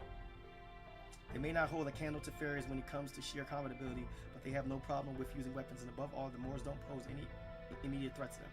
So yeah, human soldiers are basically the fairies' Moors of countermeasure. Most of the clans treat them as disposable tools, but Aurora sees the value in human soldiers, even appointing the more talented ones to serve as our personal guards. Remember the ones we saw protecting the great cathedral? The fact that they were so strong is proof that Aurora's given those humans various rights. Altria? Oh, I'm just a little nervous. I've never been around so many humans before. Doesn't make sense, does it? I mean, I'm obviously fine with you. Quiet. Quiet. They noticed this too. Hey, you there, the suspicious looking ones. You're the outsiders Coral told us about? I can't believe you actually showed up. Why now of all times? This is exactly the sort of pain in the ass I don't need. Oh well, if this is what Lady Aurora wants, then fine. Follow us. We'll show you the way to the ranch. Be warned, it's a 2-hour walk, so you better have everything ready before we get going. Do you? Of course. Thanks for doing this. Man, you guys are dressed in the weirdest clothes I've ever seen. Lady Aurora sure does love her novelties, doesn't she? Let's just go. Not very happy to see us, are they? They probably think of us as a bunch of annoying pests moving in on their beloved Lady Aurora. Even so, that doesn't change the fact that they're helping us. We should be grateful to them for that. Come on, Satoru. I'm afraid we won't be able to talk for a while, but at least that should help us make a good time. Help us make good time.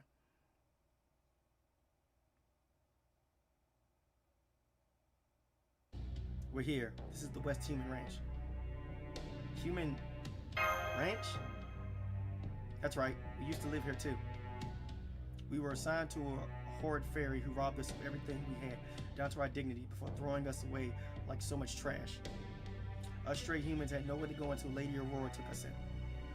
We became soldiers so that we could win the freedom Lady Aurora showed us was possible. We support overthrowing the Queen too. But we're nothing like the trendy rebel army who's counting on a so-called child of prophecy to bail them out. Rebel army. I've heard them mentioned before. Does that mean there's an anti-Queen movement outside Salisbury too? Yep. The rebel army is situated in the old castle ruins out east. Oh yeah. Jedi. Remember what Da Vinci said though. Morgan Le Fay literally has a limit. Then that has literally enforced a limit to how many humans can be born at a certain time. So my assumption is that all of these people in this camp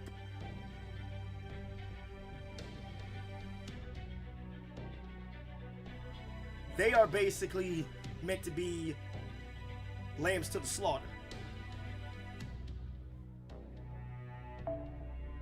At least, that's what my assumption is. They claim to want to free all of Britain, and they even have the gall to call themselves the Round Table. Still, they're definitely a force to be reckoned with. They're led by a human who actually survived against Lancelot in a joust in Camelot. By the way, we will see Lancelot later. We will see Lancelot later. Well, you know what the funny thing is? You already, I'm already, because you know the thing about it is, I've already showed you who Lancelot is. Melusine is Fairy Knight Lancelot. Morgan herself offered him a reward, saying that he proved himself equal to a Tamlin. Let's see, I think his name was Percival. Percival of the White Light, the man who reached the limits of human ability. Morgan was so impressed with him that she commanded him to join her forces in Camelot, even though he's human. But instead, he refused her command and formed the rebel army. Hey, that's enough. It's too dangerous to stay here any longer. If anyone sees us here, Lady Aurora is the one who will pay the price. Let's just ditch these backwater affairs and head back to Salisbury already. I take it that means you guys are only here to show us the way? And that sneaking into the ranch and looking for our companion is entirely our job? You're damn right it is. Hell, you should be thanking us just for taking you this far. The Wind Clan might be good at everything, but they don't have the right temperament for combat.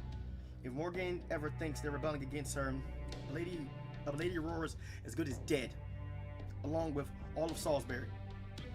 Even knowing all that, Lady Aurora still asked us to keep you. So you listen to me. Whatever you do, don't you dare mention Salisbury if you get caught. Got that? You better not bite the hand that fed you. Not if you have any pride at all in being human.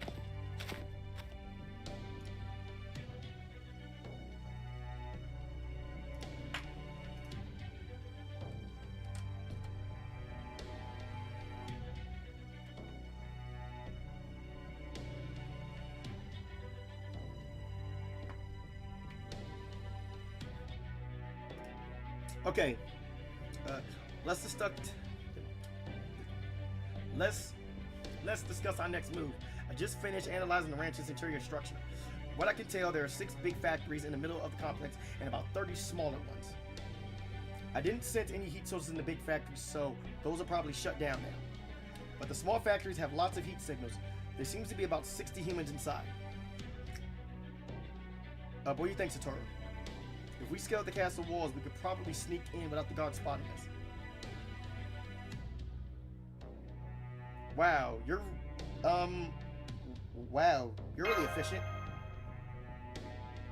Efficient? Me? Oh no, I'm really not. This is just a little spell that lets you see inside a building by hitting the walls with a magical energy wave and seeing how things inside react to it. It's the most basic thievery spell Merlin taught me. He said I would definitely need it at some point, and it looks like he was right. That does take me back. Seems Merlin never changes, no matter what world he's in. You still have your connection to MASH through your contract, Satoru. Can you sense anything? If you can, that'd be the fastest and easiest way to find her. It's hard to tell. Maybe not. Then there are probably too many cross lines to say for sure. Honestly, I'm feeling the same thing. There are just way too many contracts going around Fairy Britain. Maybe whenever a fairy takes possession of a human, they form a bond that's similar to a servant contract. If I'm right about that, the only way we'll know whether MASH is here is if we see for ourselves. Tristan, do you think you can carry Satoru and Ultra up the castle wall? Oh, don't worry about me. I'll get up there with my roller skates. Huh? What? So Da Vinci's roller skates aren't just for fashion though. She can apparently roller skate up walls apparently. Of course, it will be the quietest and most graceful liar work you'll ever see. Both of you, over here please. Do not lead the way. The western wall is the most lightly guarded right now, so let's go in from there.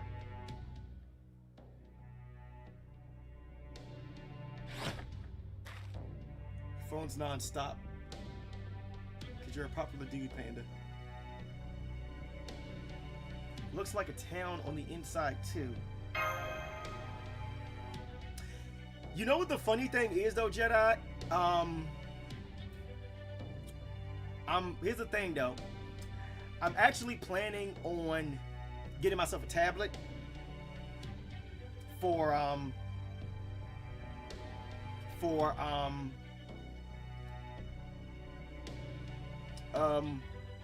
streaming. Pringle needs to up his game. Yo, but Jedi, who are you talking about? Who's Pringle? Ultra, I assume those large factories you spoke of earlier are those complexes, and the small ones are those homes. They're trying to stop you from breaking through. Yo, but Jedi, what are you talking about, dude? What the hell? I was like, who the fuck is Panda? Who is Pringle? That's right, humans kept their branches like these are shipped out with their creativity intact. You must be watching another stream, dude. I was like, who the fuck is Panda? Who the fuck is Pringle? What the fuck? So they shouldn't be confined in houses. That's right. Humans kept in ranches like these are shipped out with their creativity and attack. So they should be confined in houses rather than pens. Just ignore their large factories. Oh, we won't find MASH there. It's not birthing season yet, so there shouldn't be anything inside them. No, my friend just messaged me about his team, the Cincinnati Bengals. Oh, I see. Archer, behind you. A surveillance familiar. It must have been disguised as a street lamp. I can't believe I messed up again. I'm sorry, everyone, but we need to take it out now before causing reinforcements. Shit. Sanders player called Pringle. Oh. All right, guys, let's do it. It's time to fight.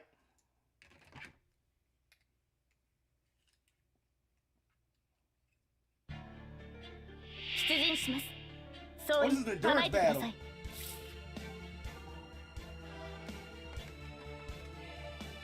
Alright, guys. So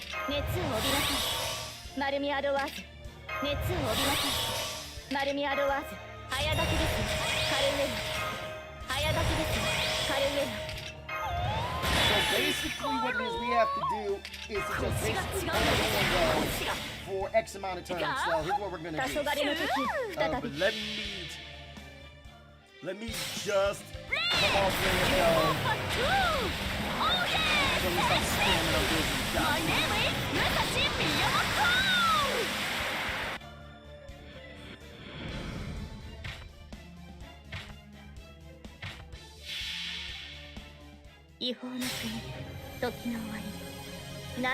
Oh wow, that's different. Okay, so did you guys just see what just happened, right? I mean, well, then you know what it probably is. You know what it probably is, though. It's probably because this is an endurance battle, though. So what just happened was that I just wiped out those first 3 servants. It immediately went into Castor Artoria's Noble Phantasm. Now, whether that is a new mechanic in the game, I have no idea. But I'm gonna have to experiment with that though in future battles though. Because I'm gonna tell you right now, that seems like something that could very well be exploited though. Especially for Castoria looping. Oh my goodness. This is something that could very well be. And once again, did it again! Damn! It did it again! Yo, this has to be for... No, I'm gonna tell you right now. If this is for fights with multiple enemies, bruh, this is go. I'm telling you right now, this is something. But that could very well easily be exploited. Because that's crazy. That would get absolutely crazy. So if you're doing a fight, and then it's only one battle, but there's 6 enemies, your attack chain just keeps going. That is crazy. Got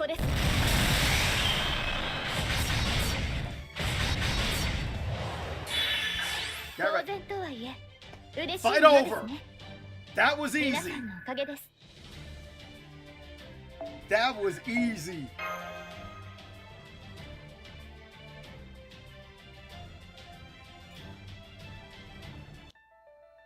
I guess I just had to kill certain X amount of enemies.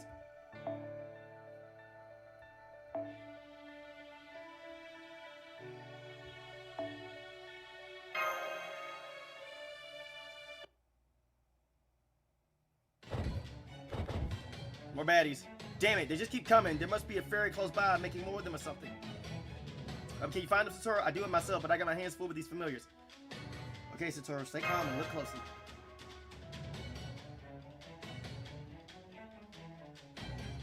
There's something hiding in that building shadow. You're correct. There's no sound at all coming from there. I suppose they think they've hidden themselves perfectly. But nothing can stand between my symphony and my enemy. How you like your mixed section cutting the corners. You, what are you people? Whatever you just did was neither human nor fairy. You're obviously not Moors, and you're not with the Round Table Army. Are you the child of prophecy then? Haha, this is great. Things are finally going my way. I am Knight Grant. No mere child of prophecy's magecraft can ever hope to match our High Queen. High Queen Morgan herself bestowed this armor upon me. It will take more than a few swings of a sword to shatter it. Huh? Who is that in there? Whoever they are, they're no ordinary fairy. Please be careful, everyone. I'm guessing this is one of the Tamlin we heard about. Actually, it isn't one of the Tamlin, but nonetheless, it's not gonna stop. Then that's like it's not gonna stop this Knight Grant horse goddo from getting his work. Oh, and 3 baddies? Okay, fair enough. Not bad at all. Yep, start dusting.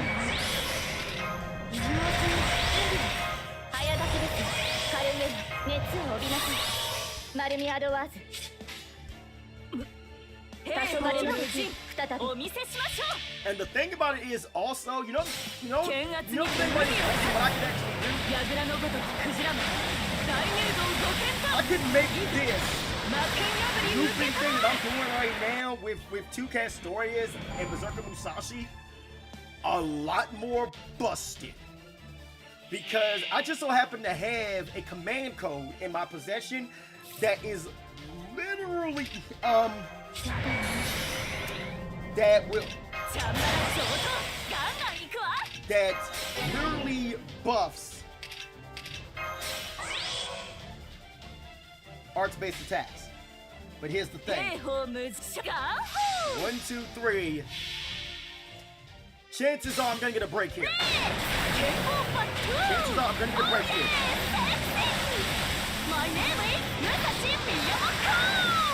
Don't get a break. However, it's not gonna matter because I'm gonna NP loop and I'm gonna cause the break.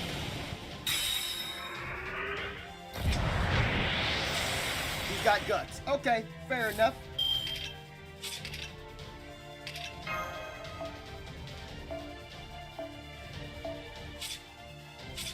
So now here's what we're gonna do. 1, 2, 3. 1, 2, 3. Because we're gonna lose. So I want to keep her alive though. She's a damage dealer. Now I'm gonna round up Avalon. So, here's a neat little trick though for people that don't know anything about the game now.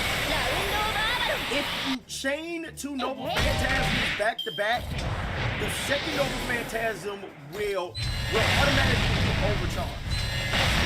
So what overcharge does depends on the servant. So, the simple way to explain it is that if you use a Noble Phantasm before you cast the Artorias Noble Phantasm, do you see this skill right here where it says anti-enforcement defense, disregard, ignore invincible, and reduce attack damage received to 0? Instead of it being, here's the thing. Instead of it being one stack of this, you get a second stack because of the overcharge. If you chain 2 Noble Phantasms and then do Castoria's Noble Phantasm, overcharge, 2 stacks, it's no longer 1, it becomes 3. So you basically have 3 hits on your servant, specifically for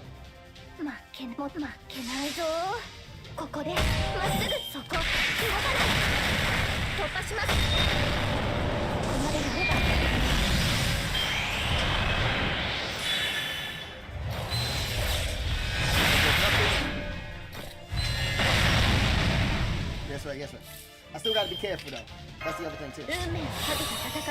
So I'm gonna do 1, 2, 3.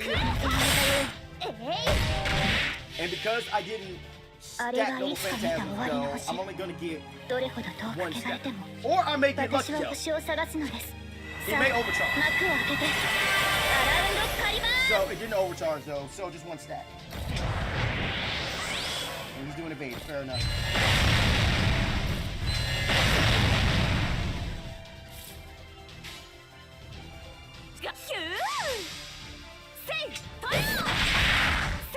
Gone.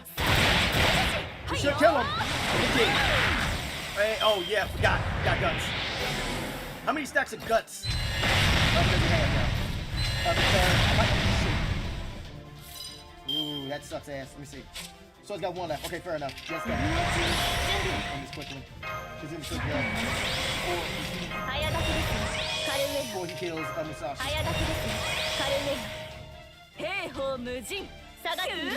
So, here's a neat little trick though. If you're fighting an enemy that has guts, the one thing you don't want to do, you don't want to put two service cards in the same chain. Reason being is because the server will automatically attack before the guts triggers. And that was the reason why I just did what I did though. And the fight is over.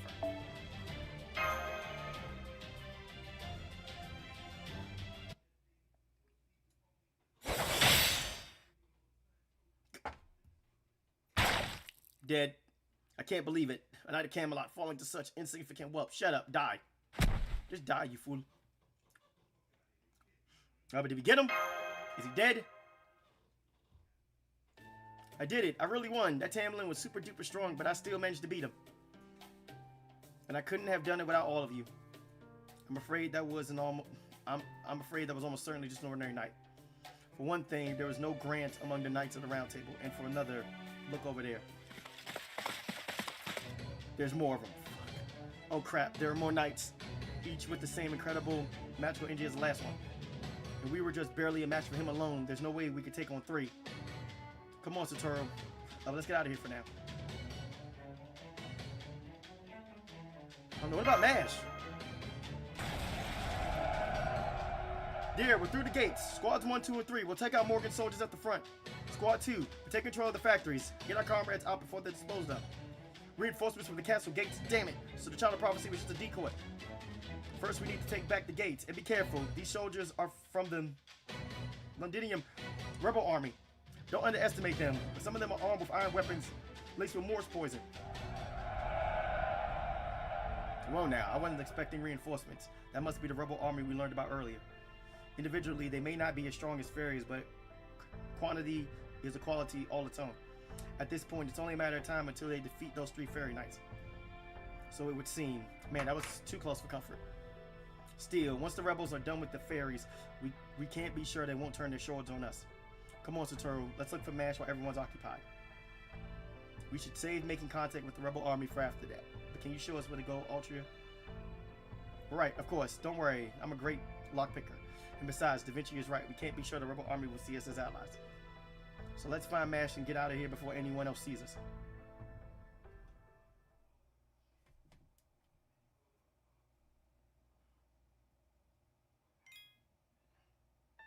Alright, moving on.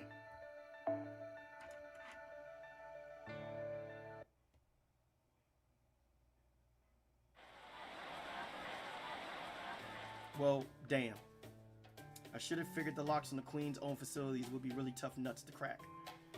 True, the Round Table army did manage to open over 29 houses in the time it took us to open 1. I can't even claim credit for this one since the Round Table ended up opening it too. Now, cheer up, Altria. I mean, as a tech genius myself, I definitely get how you feel. But the important thing is that all the humans being kept in these houses were free. It's too bad we didn't find Mash, but that doesn't mean this was all a waste. At least now we know she wasn't captured, and really, isn't that way better? Yeah, you're right. Wherever Mash is, I'm sure she's okay. Okay, everyone, this way, please. Don't worry. We have plenty of food and jackets to go around. We'll be on our way as soon as we've gotten everyone's names and checked you all for injuries. Also, if everyone knows about any other humans being kept here, please let us know. I can't believe it. It's an army of humans. An army of humans defeated the Queen's soldiers. Then the rumors of the Round Table army were true. We don't have to do what they say anymore. We can go outside now? Really? But the knight said the outside was so dangerous that humans would die instantly and that we should stay here and study until we grow up. 2 years. 2 years since I last got to go outside. I have to hurry back with the Gloucester. I got separated from someone there, someone I cared about deep. That poor child. I only hope she was able to get by without me. I must say, I'm very impressed by this Round Table Army's leadership. They even took the knights they defeated into custody, sparing their lives instead of killing them. They are a properly disciplined army, but not a lawless mob of killers. So it was Percival, the strongest of all human knights, who formed this Round Table Army. How this gladdens me. While I'm sure he isn't the same Sir Percival I knew, this other one is certainly doing his namesake proud. Oh, it's you guys. Thanks for your assistance early. It was a big help. We've been investigating this ranch closely for the past few months, so we knew its security would be lightest today. But we definitely didn't know we wouldn't be the only ones making a move. I was especially surprised to see just the 4 of you managed to take out one of Morgan's knights. We were prepared to lose up to 20% of our soldiers, but thanks to you guys, we got off with no more than a handful of casualties. So which city, rebel army are you from? I don't think I've seen you around the south before. Are you from the north then? I heard there was some trouble up in Sheffield. Maybe that's where you're from? Altria? I'm sorry, are you people really... Oh, I see. I forgot that we're still the only ones who don't distinguish between fairies and humans in our head counts. Sorry if I offended you when I counted all 4 of you the same. Oh no, that's quite alright. Is everyone in the round table like you? Is the army like you? I don't know about that. We all have our own goals and our own ways of thinking. But one thing we all have in common is our faith in our commander. We all agree that Percival's ideas are worth fighting for. He's always talking about how the child of prophecy will appear one day. Now he wants to assemble as many like-minded allies as he can in the meantime. He says that way when the child of prophecy finally does appear, there'll be a firm anti-queen foundation in place to help take some of the heavy burden off their shoulders. But enough yammering for me. It looks like they're done with roll call, so we're going to start escorting people to Londinia. Want to come with us? We're always looking for more strong warriors like yourselves. We would, but there's something else we have to do first. That's right, we really appreciate the invitation, but we're actually trying to find a missing person right now. Gotcha, well that's too bad, but I understand. You all take care then. Hope you're able to find this missing person of yours soon. Guess that's that then, but you make the right call, Satoru. Honestly, I'm impressed you were able to turn him down. Well, I could tell Altria wasn't too keen on it, so... Well, I would like to learn more about this Round Table Army. Finding Mash absolutely comes first. It's just not the right time to join forces with them yet. Exactly, I knew one of the original Knights of the Round Table would understand. You're a real gentleman's gentleman. Well, I am Tristan, Child of Sadness, not a knight who lives and dies on chivalry alone. That said, if Sword Bedivere were here too, I may have been forced to make a difficult decision. Satoru, get back!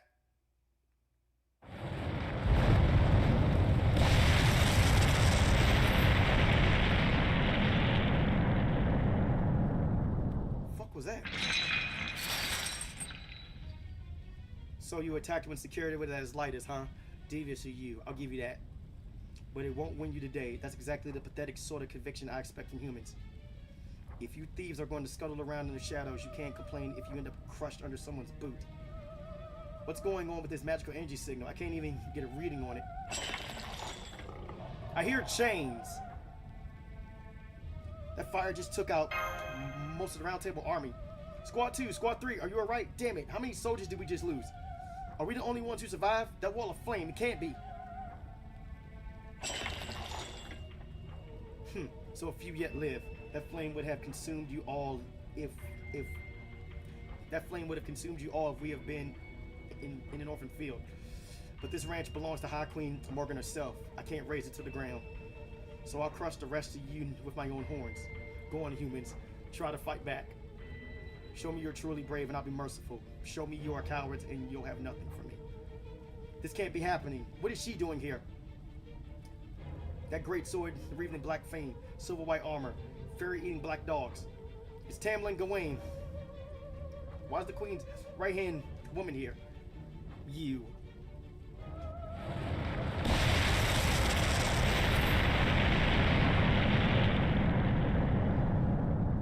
Damn, just catching body. Damn! Turn them fools into dust. Damn. Damn, fucking bar guest. Already up out here, I'm just catching bodies. If you refuse to take up your swords, but then you aren't word to cross horns with me. Oh, we captured all the escaped humans, Lady Gawain. We'll soon have the rest of these captured as well. It'll be easy. We have 3 fairies for every human. No need for that. They're my quarry. I'll handle this myself. I can't let her overwhelm me. I have to try talking to her. So, you do have some backbone. Good. You're actually making me work up an appetite. Okay, it's a little bit of a fun fact for you guys, though. Okay, so here's a little bit of a fun fact for you guys about Fairy Knight Gawain, aka Barghest. Barghest is actually the 2nd tallest servant in the entire game. The only other servant that is taller than her is King Protea. And here's the thing, despite her somewhat large stature, she is actually a really good cook. She is actually a really good cook as well. And another little fun fact also, despite the fact that Barghest seems to be like this pure badass, she's actually like a real softie. Once you get to know her though, she's actually like a real softie though. Then that's like, but her code is her code is real simple though. She admires people who show backbone and show up and fight, and she detests cowards. She absolutely despises cowards. And barbecues too, yeah. But don't bother telling me who you are, I could care less. The High Queen's told me all about you, girl. You must be the master from proper human history. The fuck? Oh, spare me the surprise. The High Queen has told the Tamlin about the outside world you call proper human history. She also commanded us to capture you alive if the opportunity presented itself. Capture you, huh? How unlike her. Listen well, you shameless intruders. You uppity primates have a lot of nerve barging into Fairy Britain like you own it. Tell me, in your world, is it considered courteous to welcome visitors? It's considered courteous to welcome visitors from afar, right? Very well then. Take up your swords and I'll give you all the welcome you want. I am Gawain, Knight of the Fairy Round Table, sworn to protect Britain. Now, with this name bestowed upon me by the High Queen, I shall destroy you without mercy.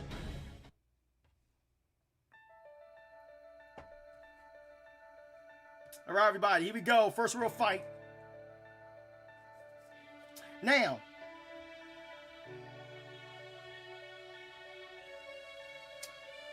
then, I'm going to show you a rather somewhat neat little trick you can do with this fight. I'm going to show you a somewhat neat little trick you can do with this fight. But I need to get the right servant, and I need to put that servant in the backfield. So, here's a little trick you can do with this fight. Because here's what we're going to do. Here is what we're going to do.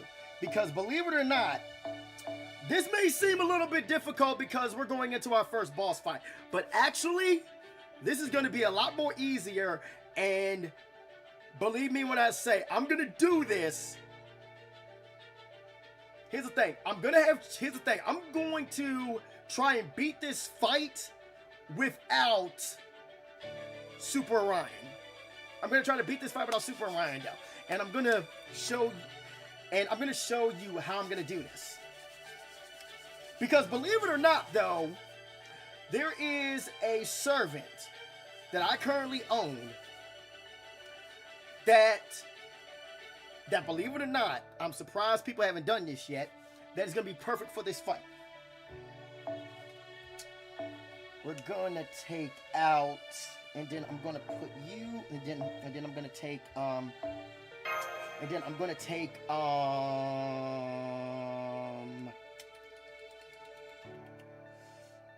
take Fujino.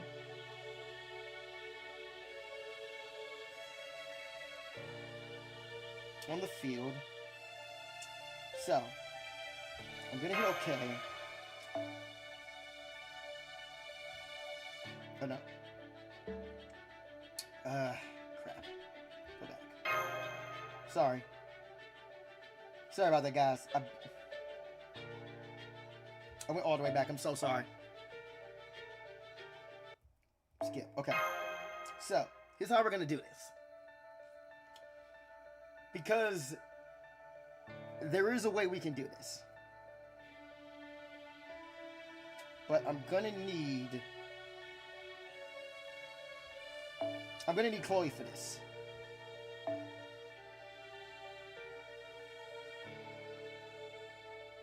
And let's see. And Waver. So yeah, here's how we're gonna do this.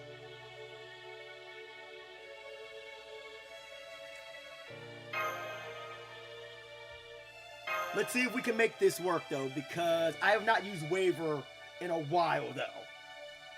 I have not used Waver in a long, long time though. But let's not forget, Mr. Worldwide though is always around. By the way, this is an endurance battle though, so. Okay, target the Waver. Good. That works. Give me boost. そんなに見たいの？早炊きですね、カルウェナ。運命をかけた戦いであれば、熱を帯びなさい。マルミアドはこうしてほしいんでしょう。 Let's not stun. とっておき。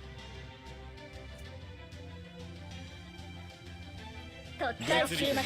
大粛清ゲームは始め。山を抜き、乱を落ちることなきその両翼。確約3年。話にならん。 Look at that. That's a third of health gone right there. これぞ大軍師の究極陣地。 You my stun 破ってみ and the poison. You my stun, baby, and the 最後 poison. の島、罪の都。最後の竜は我が胸に。集え、円卓の守護者たち。ラウンドオブアバロン。着陸、強食。 Yeah, she's draining my magical energy. Yeah, she's draining it. So, look at that. 3 turns. 3 turns to work with. Yeah, she's taking my magical energy, by the way. She's draining it hard. つまらん。 All we gotta do is just hold out. 輝き。行くわよ。 Off the crits, baby. Let's go.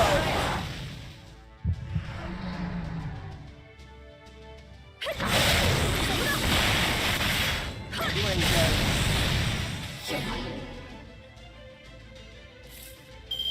そんなに見たいの？そうしたいの？山を抜き。 See, because here's the thing though, over there though, man. Sometimes you have to kind of think outside the box. I did a shit ton of damage. 行くわよ。 Now mind you, look at that! Look at that! Chloe Von Iceberg is literally melting Vargas's health bar. And there goes my last one. Here's the thing though. Still in it though. Guess what? I still got a stun, so. 厚さがいいわ。そこです。 Put right there.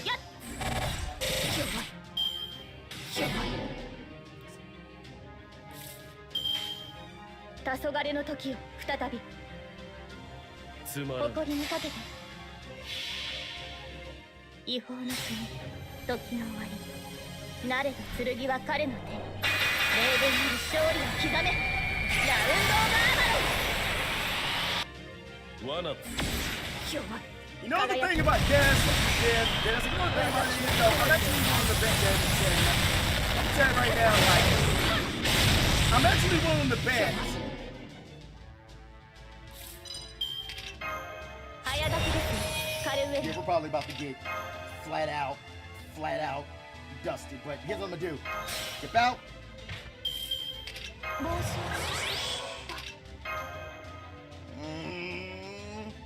ドリンク。帽子を。とっておき。山 So を you 抜き。 got, so you guys are probably wondering how they would do that. 確約3年。 I have no idea. 行くわよ。バイバイ。Oh, she goes to charge too. Oh my god, man. Like, my shit members are buff. Change class affinity, attack affinity to be the same as a berserker. Oh my god, that's horrible. No, not yet. That right there is absolutely horrible. I'm barely taking any damage, by the way, though. Just looking at Clay, I'm barely taking any damage. Stun! Oh! Oh, can it go to charge? The charge is gone. Feel the power of Mr. Worldwide.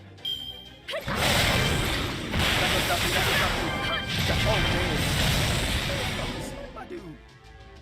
Look at that. Got out of there without a single death, bruh. Let's go. Got out of that bitch without a single death. I didn't even have to bust out Big Fight Fujino. I didn't have to bust out Big Fight Fujino. Believe it or not, you know what the thing about it is? Believe it or not, though, Barghest is the man. That's like Barghest. No. This, I'm gonna tell you right now, this fight right here, if your account is not established, trust me, this fight right here could very well be a roadblock for you. If you don't have certain servants, this fight right here will be a roadblock for you. No, not yet. I can't give up yet.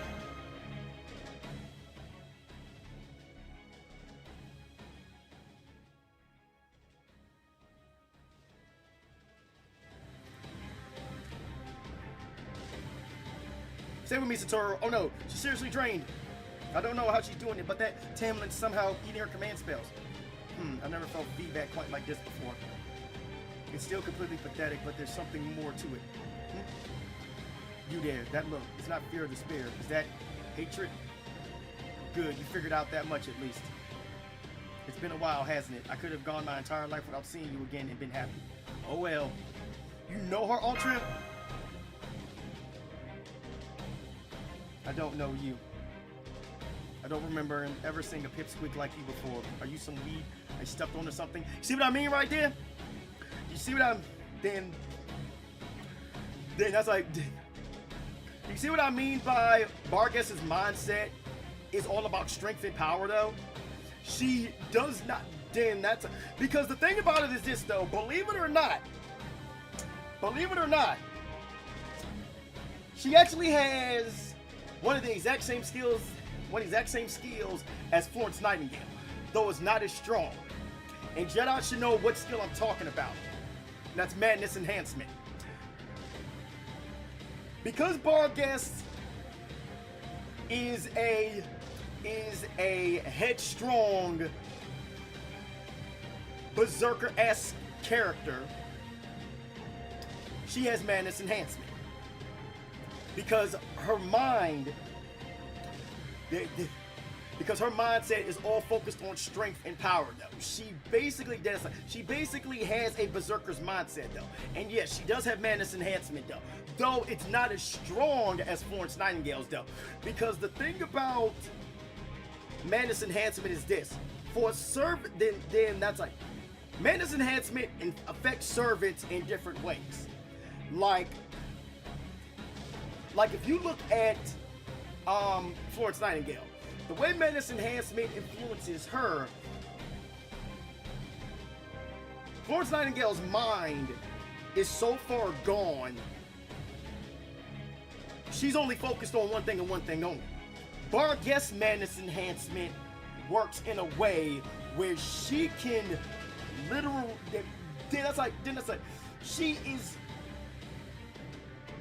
she is something similar to like a Heracles in that sense, where she can basically keep going to an extent. She's not completely like Heracles, though, in that way. But when it comes to Barghest, though, she can keep going and keep on swinging, though, until somebody literally manages to slow her down. But her whole mindset is all about strength. when she's in battle. It's all about strength. If she sees you as weak, she will cut you down. If she views you as being weak, she will not pay you any mind. Either way, don't talk to me again until you've grown more. It's a literal pain in the neck looking down to talk to you. But not dead, a runt like you. But not dead, a runt like you's likely to do much growing. Why you? But enough talk. You intruders will get no mercy from me. I have no more time to waste on you. Die now, humans and servants alike. Huh. A bowstring. Indeed. A bewitched, unbreakable bowstring I can wield however I wish, to be more specific. You'll never be able to get past it, no matter how strong you are. So it would seem. Is this one of the Wing Clan's threads? I'm surprised there were still any left. But so what? You don't actually think you can defeat me with this, do you? The Terra Florence's scene has made her immune to death. She has no feelings. Well, I won't necessarily say immune to death, though, because she's not King Hassan, you know? She's not King Hassan. You don't actually think you can defeat me with this, do you? Defeat you? No. Detain you? Yes. Oh no, don't tell me that Tristan, he's about to sacrifice himself. Holy shit, he is. Da Vinci, Altria, take Satoru and get her out of this town. I'll hold Gawain here and ensure she doesn't come after you. You got it. Honestly, it's not going to be easy, but I'll make sure she makes it out of here no matter what. Come on, Satoru. I'll carry you in my mechanical arms. Stand up, Altria. I'd carry you too if I could, but I'm afraid I just can't. Huh? But what about you, Tristan? But don't worry about me. It would seem this is where I die. Wow, so he was all. Well, so he was already prepped to die. Huh? You're not serious, right?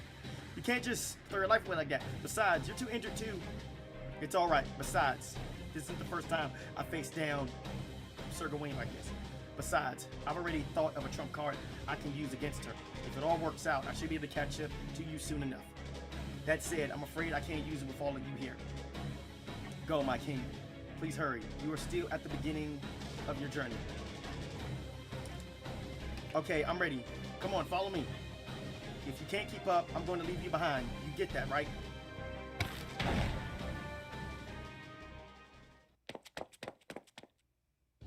Let me guess, you decided to sacrifice yourself to let your companions escape. Oh, come now. That should have gone without saying. You really are Sir Gawain. Your body is strong and hard as a rock, but then, so is your head. Tell me something. Are all servants like you?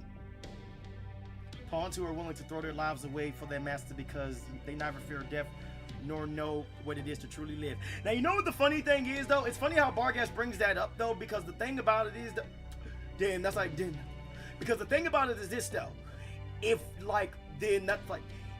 you complete Avalon Le Fay and you summon her, once you get her to bond level 5, she actually has some dialogue where she basically vows her life to you as her master. So it's funny how she brings that up, though. It's kind of ironic that she brings that up. I don't know that I put it that way. Even servants hope to avoid death. In fact, I'd say we fear death even more than we did when we were alive. For we heroic spirits know all too well how miraculous it is to be summoned. We know that this opportunity will never come again. We know how rare it is to be granted dreams even after death. Most of all, we know what dying feels like. We know how painful, how bitter, how sad it can be. You may think that we can bear it because we experienced it before, but you would be wrong. Death is something living things can only bear once. To suffer the pain of my own death over and over, or to make others grieve my passing several times, is simply more than I can take. If I may confide, I'm hoping you'll let me escape with my life. Whether you live or die is entirely up to you. The only one I mean to kill is your master. If you're willing to stand down, I'm willing to let you go. It would be a shame to waste this impressive technique of yours. Even if your master were dead, you could still live a good life here in Fairy Britain. No, Tamlin Gawain, I could not. That is why I am going to stop you. It is the least I can do to repay the debt I owe to the one who trusted in my knighthood, even when I was fighting against her in a moment of weakness. I know nothing of your life or circumstances, and I confess I don't care a whit about your idea of justice. Yo, you see my man Tristan up? You see my man Tristan? See how he opened up his eyes, bruh? You know shit about to get real. You see those eyes right there, bruh? You know shit about to go down. He about to get real now. My only interest is in using this life of mine for the one I love, no matter what it takes.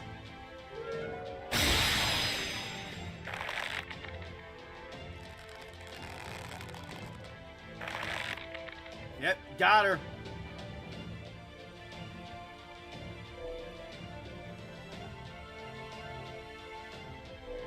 You tied my whole body up with string.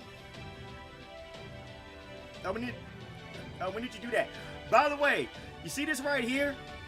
Damn, that's a... Do you see Barguess's, her right eye? You see how it's changed colors and stuff? So that right there ties into the lore of Barguess. And by the way, this little headpiece right here, this is not for show. This is basically to keep Barguess in check. Believe it or not, though, because these right here are, it's not a headdress and it's not a headpiece. These are actually horns to actually, those are horns though, to actually keep her in check from her going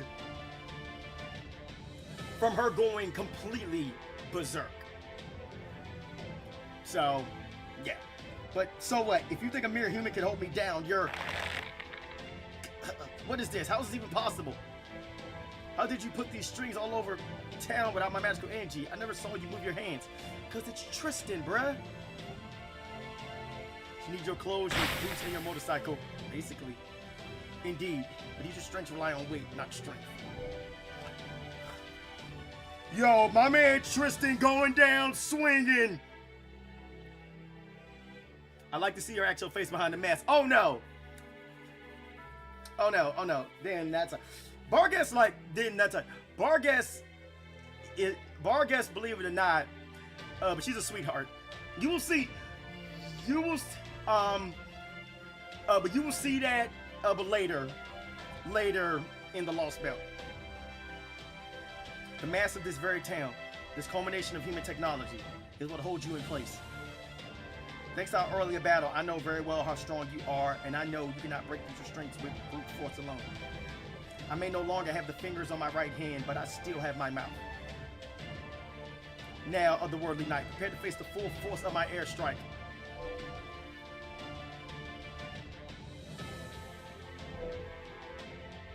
I love this artwork, by the way, of Tristan, though. I love that artwork. What, you say it's lowly human technology that holds me in place? Damn right it does. That does it. You deserve to die a miserable death after all, servant. I'm going to dash any hopes you had of this pathetic trick working. You sure about that? Ha!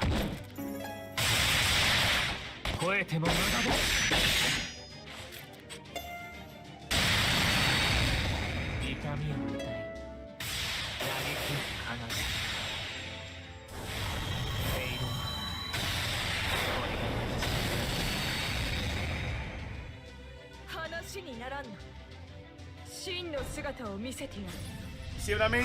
See what I mean? No, she just pulled off one of the horns.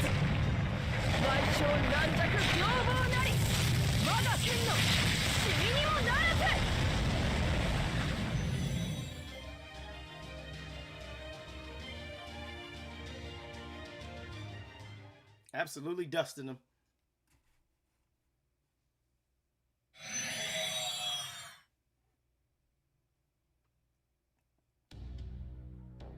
Are you hurt, Lady Gawain? And what are you gonna do about the ranch? Don't worry about it. I'll take full responsibility when reporting to Her Majesty. Now, gather all our fastest runners and go after that human and servants who managed to escape. You should be able to catch up to them much quicker than me right now. I'll join afterward. Don't worry, I'm not just saying it like that idiot knight did a moment ago. Once you catch up, surround and restrain them. But don't kill them until I get there. Yes, Lady Gawain. Consider it done. Yeah. Believe it or not. So, here's the other fun thing about this, though. Tristan, I'm going to tell you right now. Tristan actually leaves his mark on Gawain because because she actually has dialogue if you happen to have Tristan. Because she actually mentions this particular fight. That hurt more than I expected. My whole body is still a little numb. I should have asked the man's name. He deserved that much before I killed him. Hold on. Hold on. What was that, Winnie?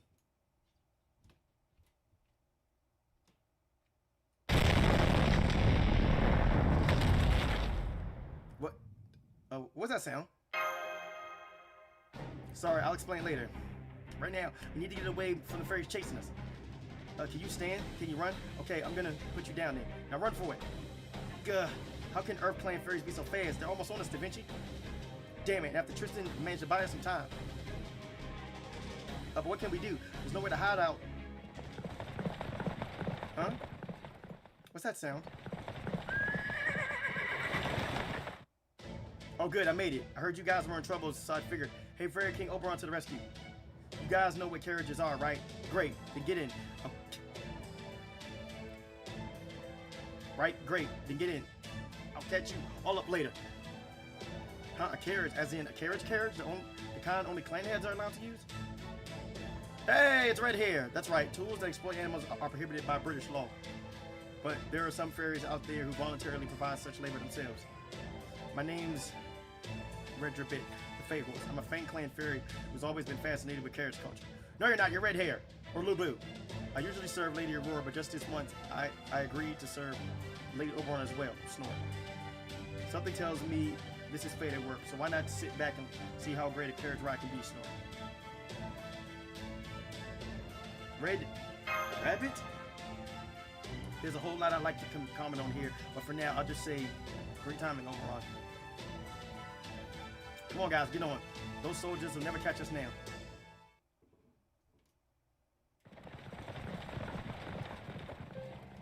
Clever of them. But do you know who that carriage belongs to? No, my lady. One of our soldiers used to build carriages, but he said he didn't recognize the design.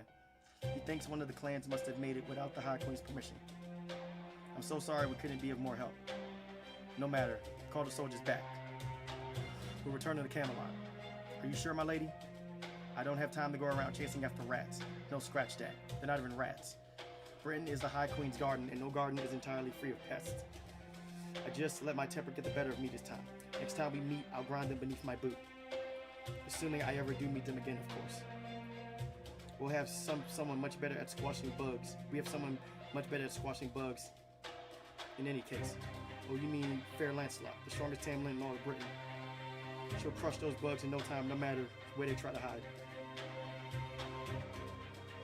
Why are you talking about Lady Lancelot in front of Lady Gawain, you idiot? Have you got a death wish? Okay. Barghest and Melusine.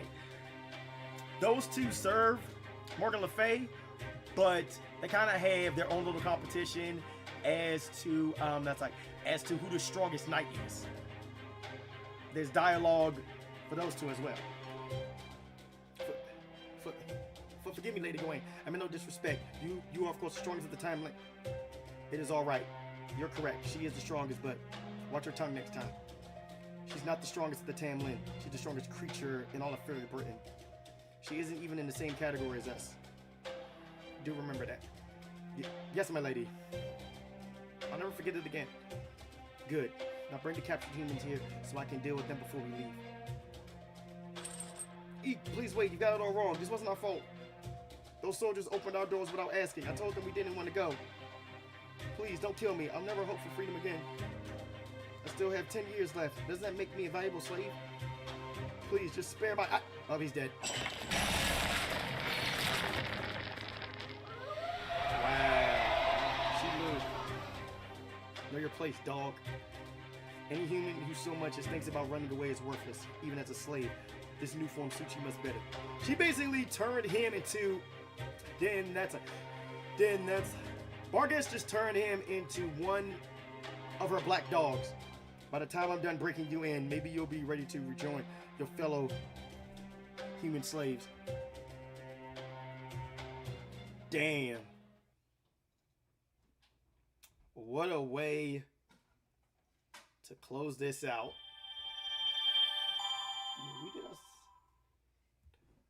Man, what a way to close this out.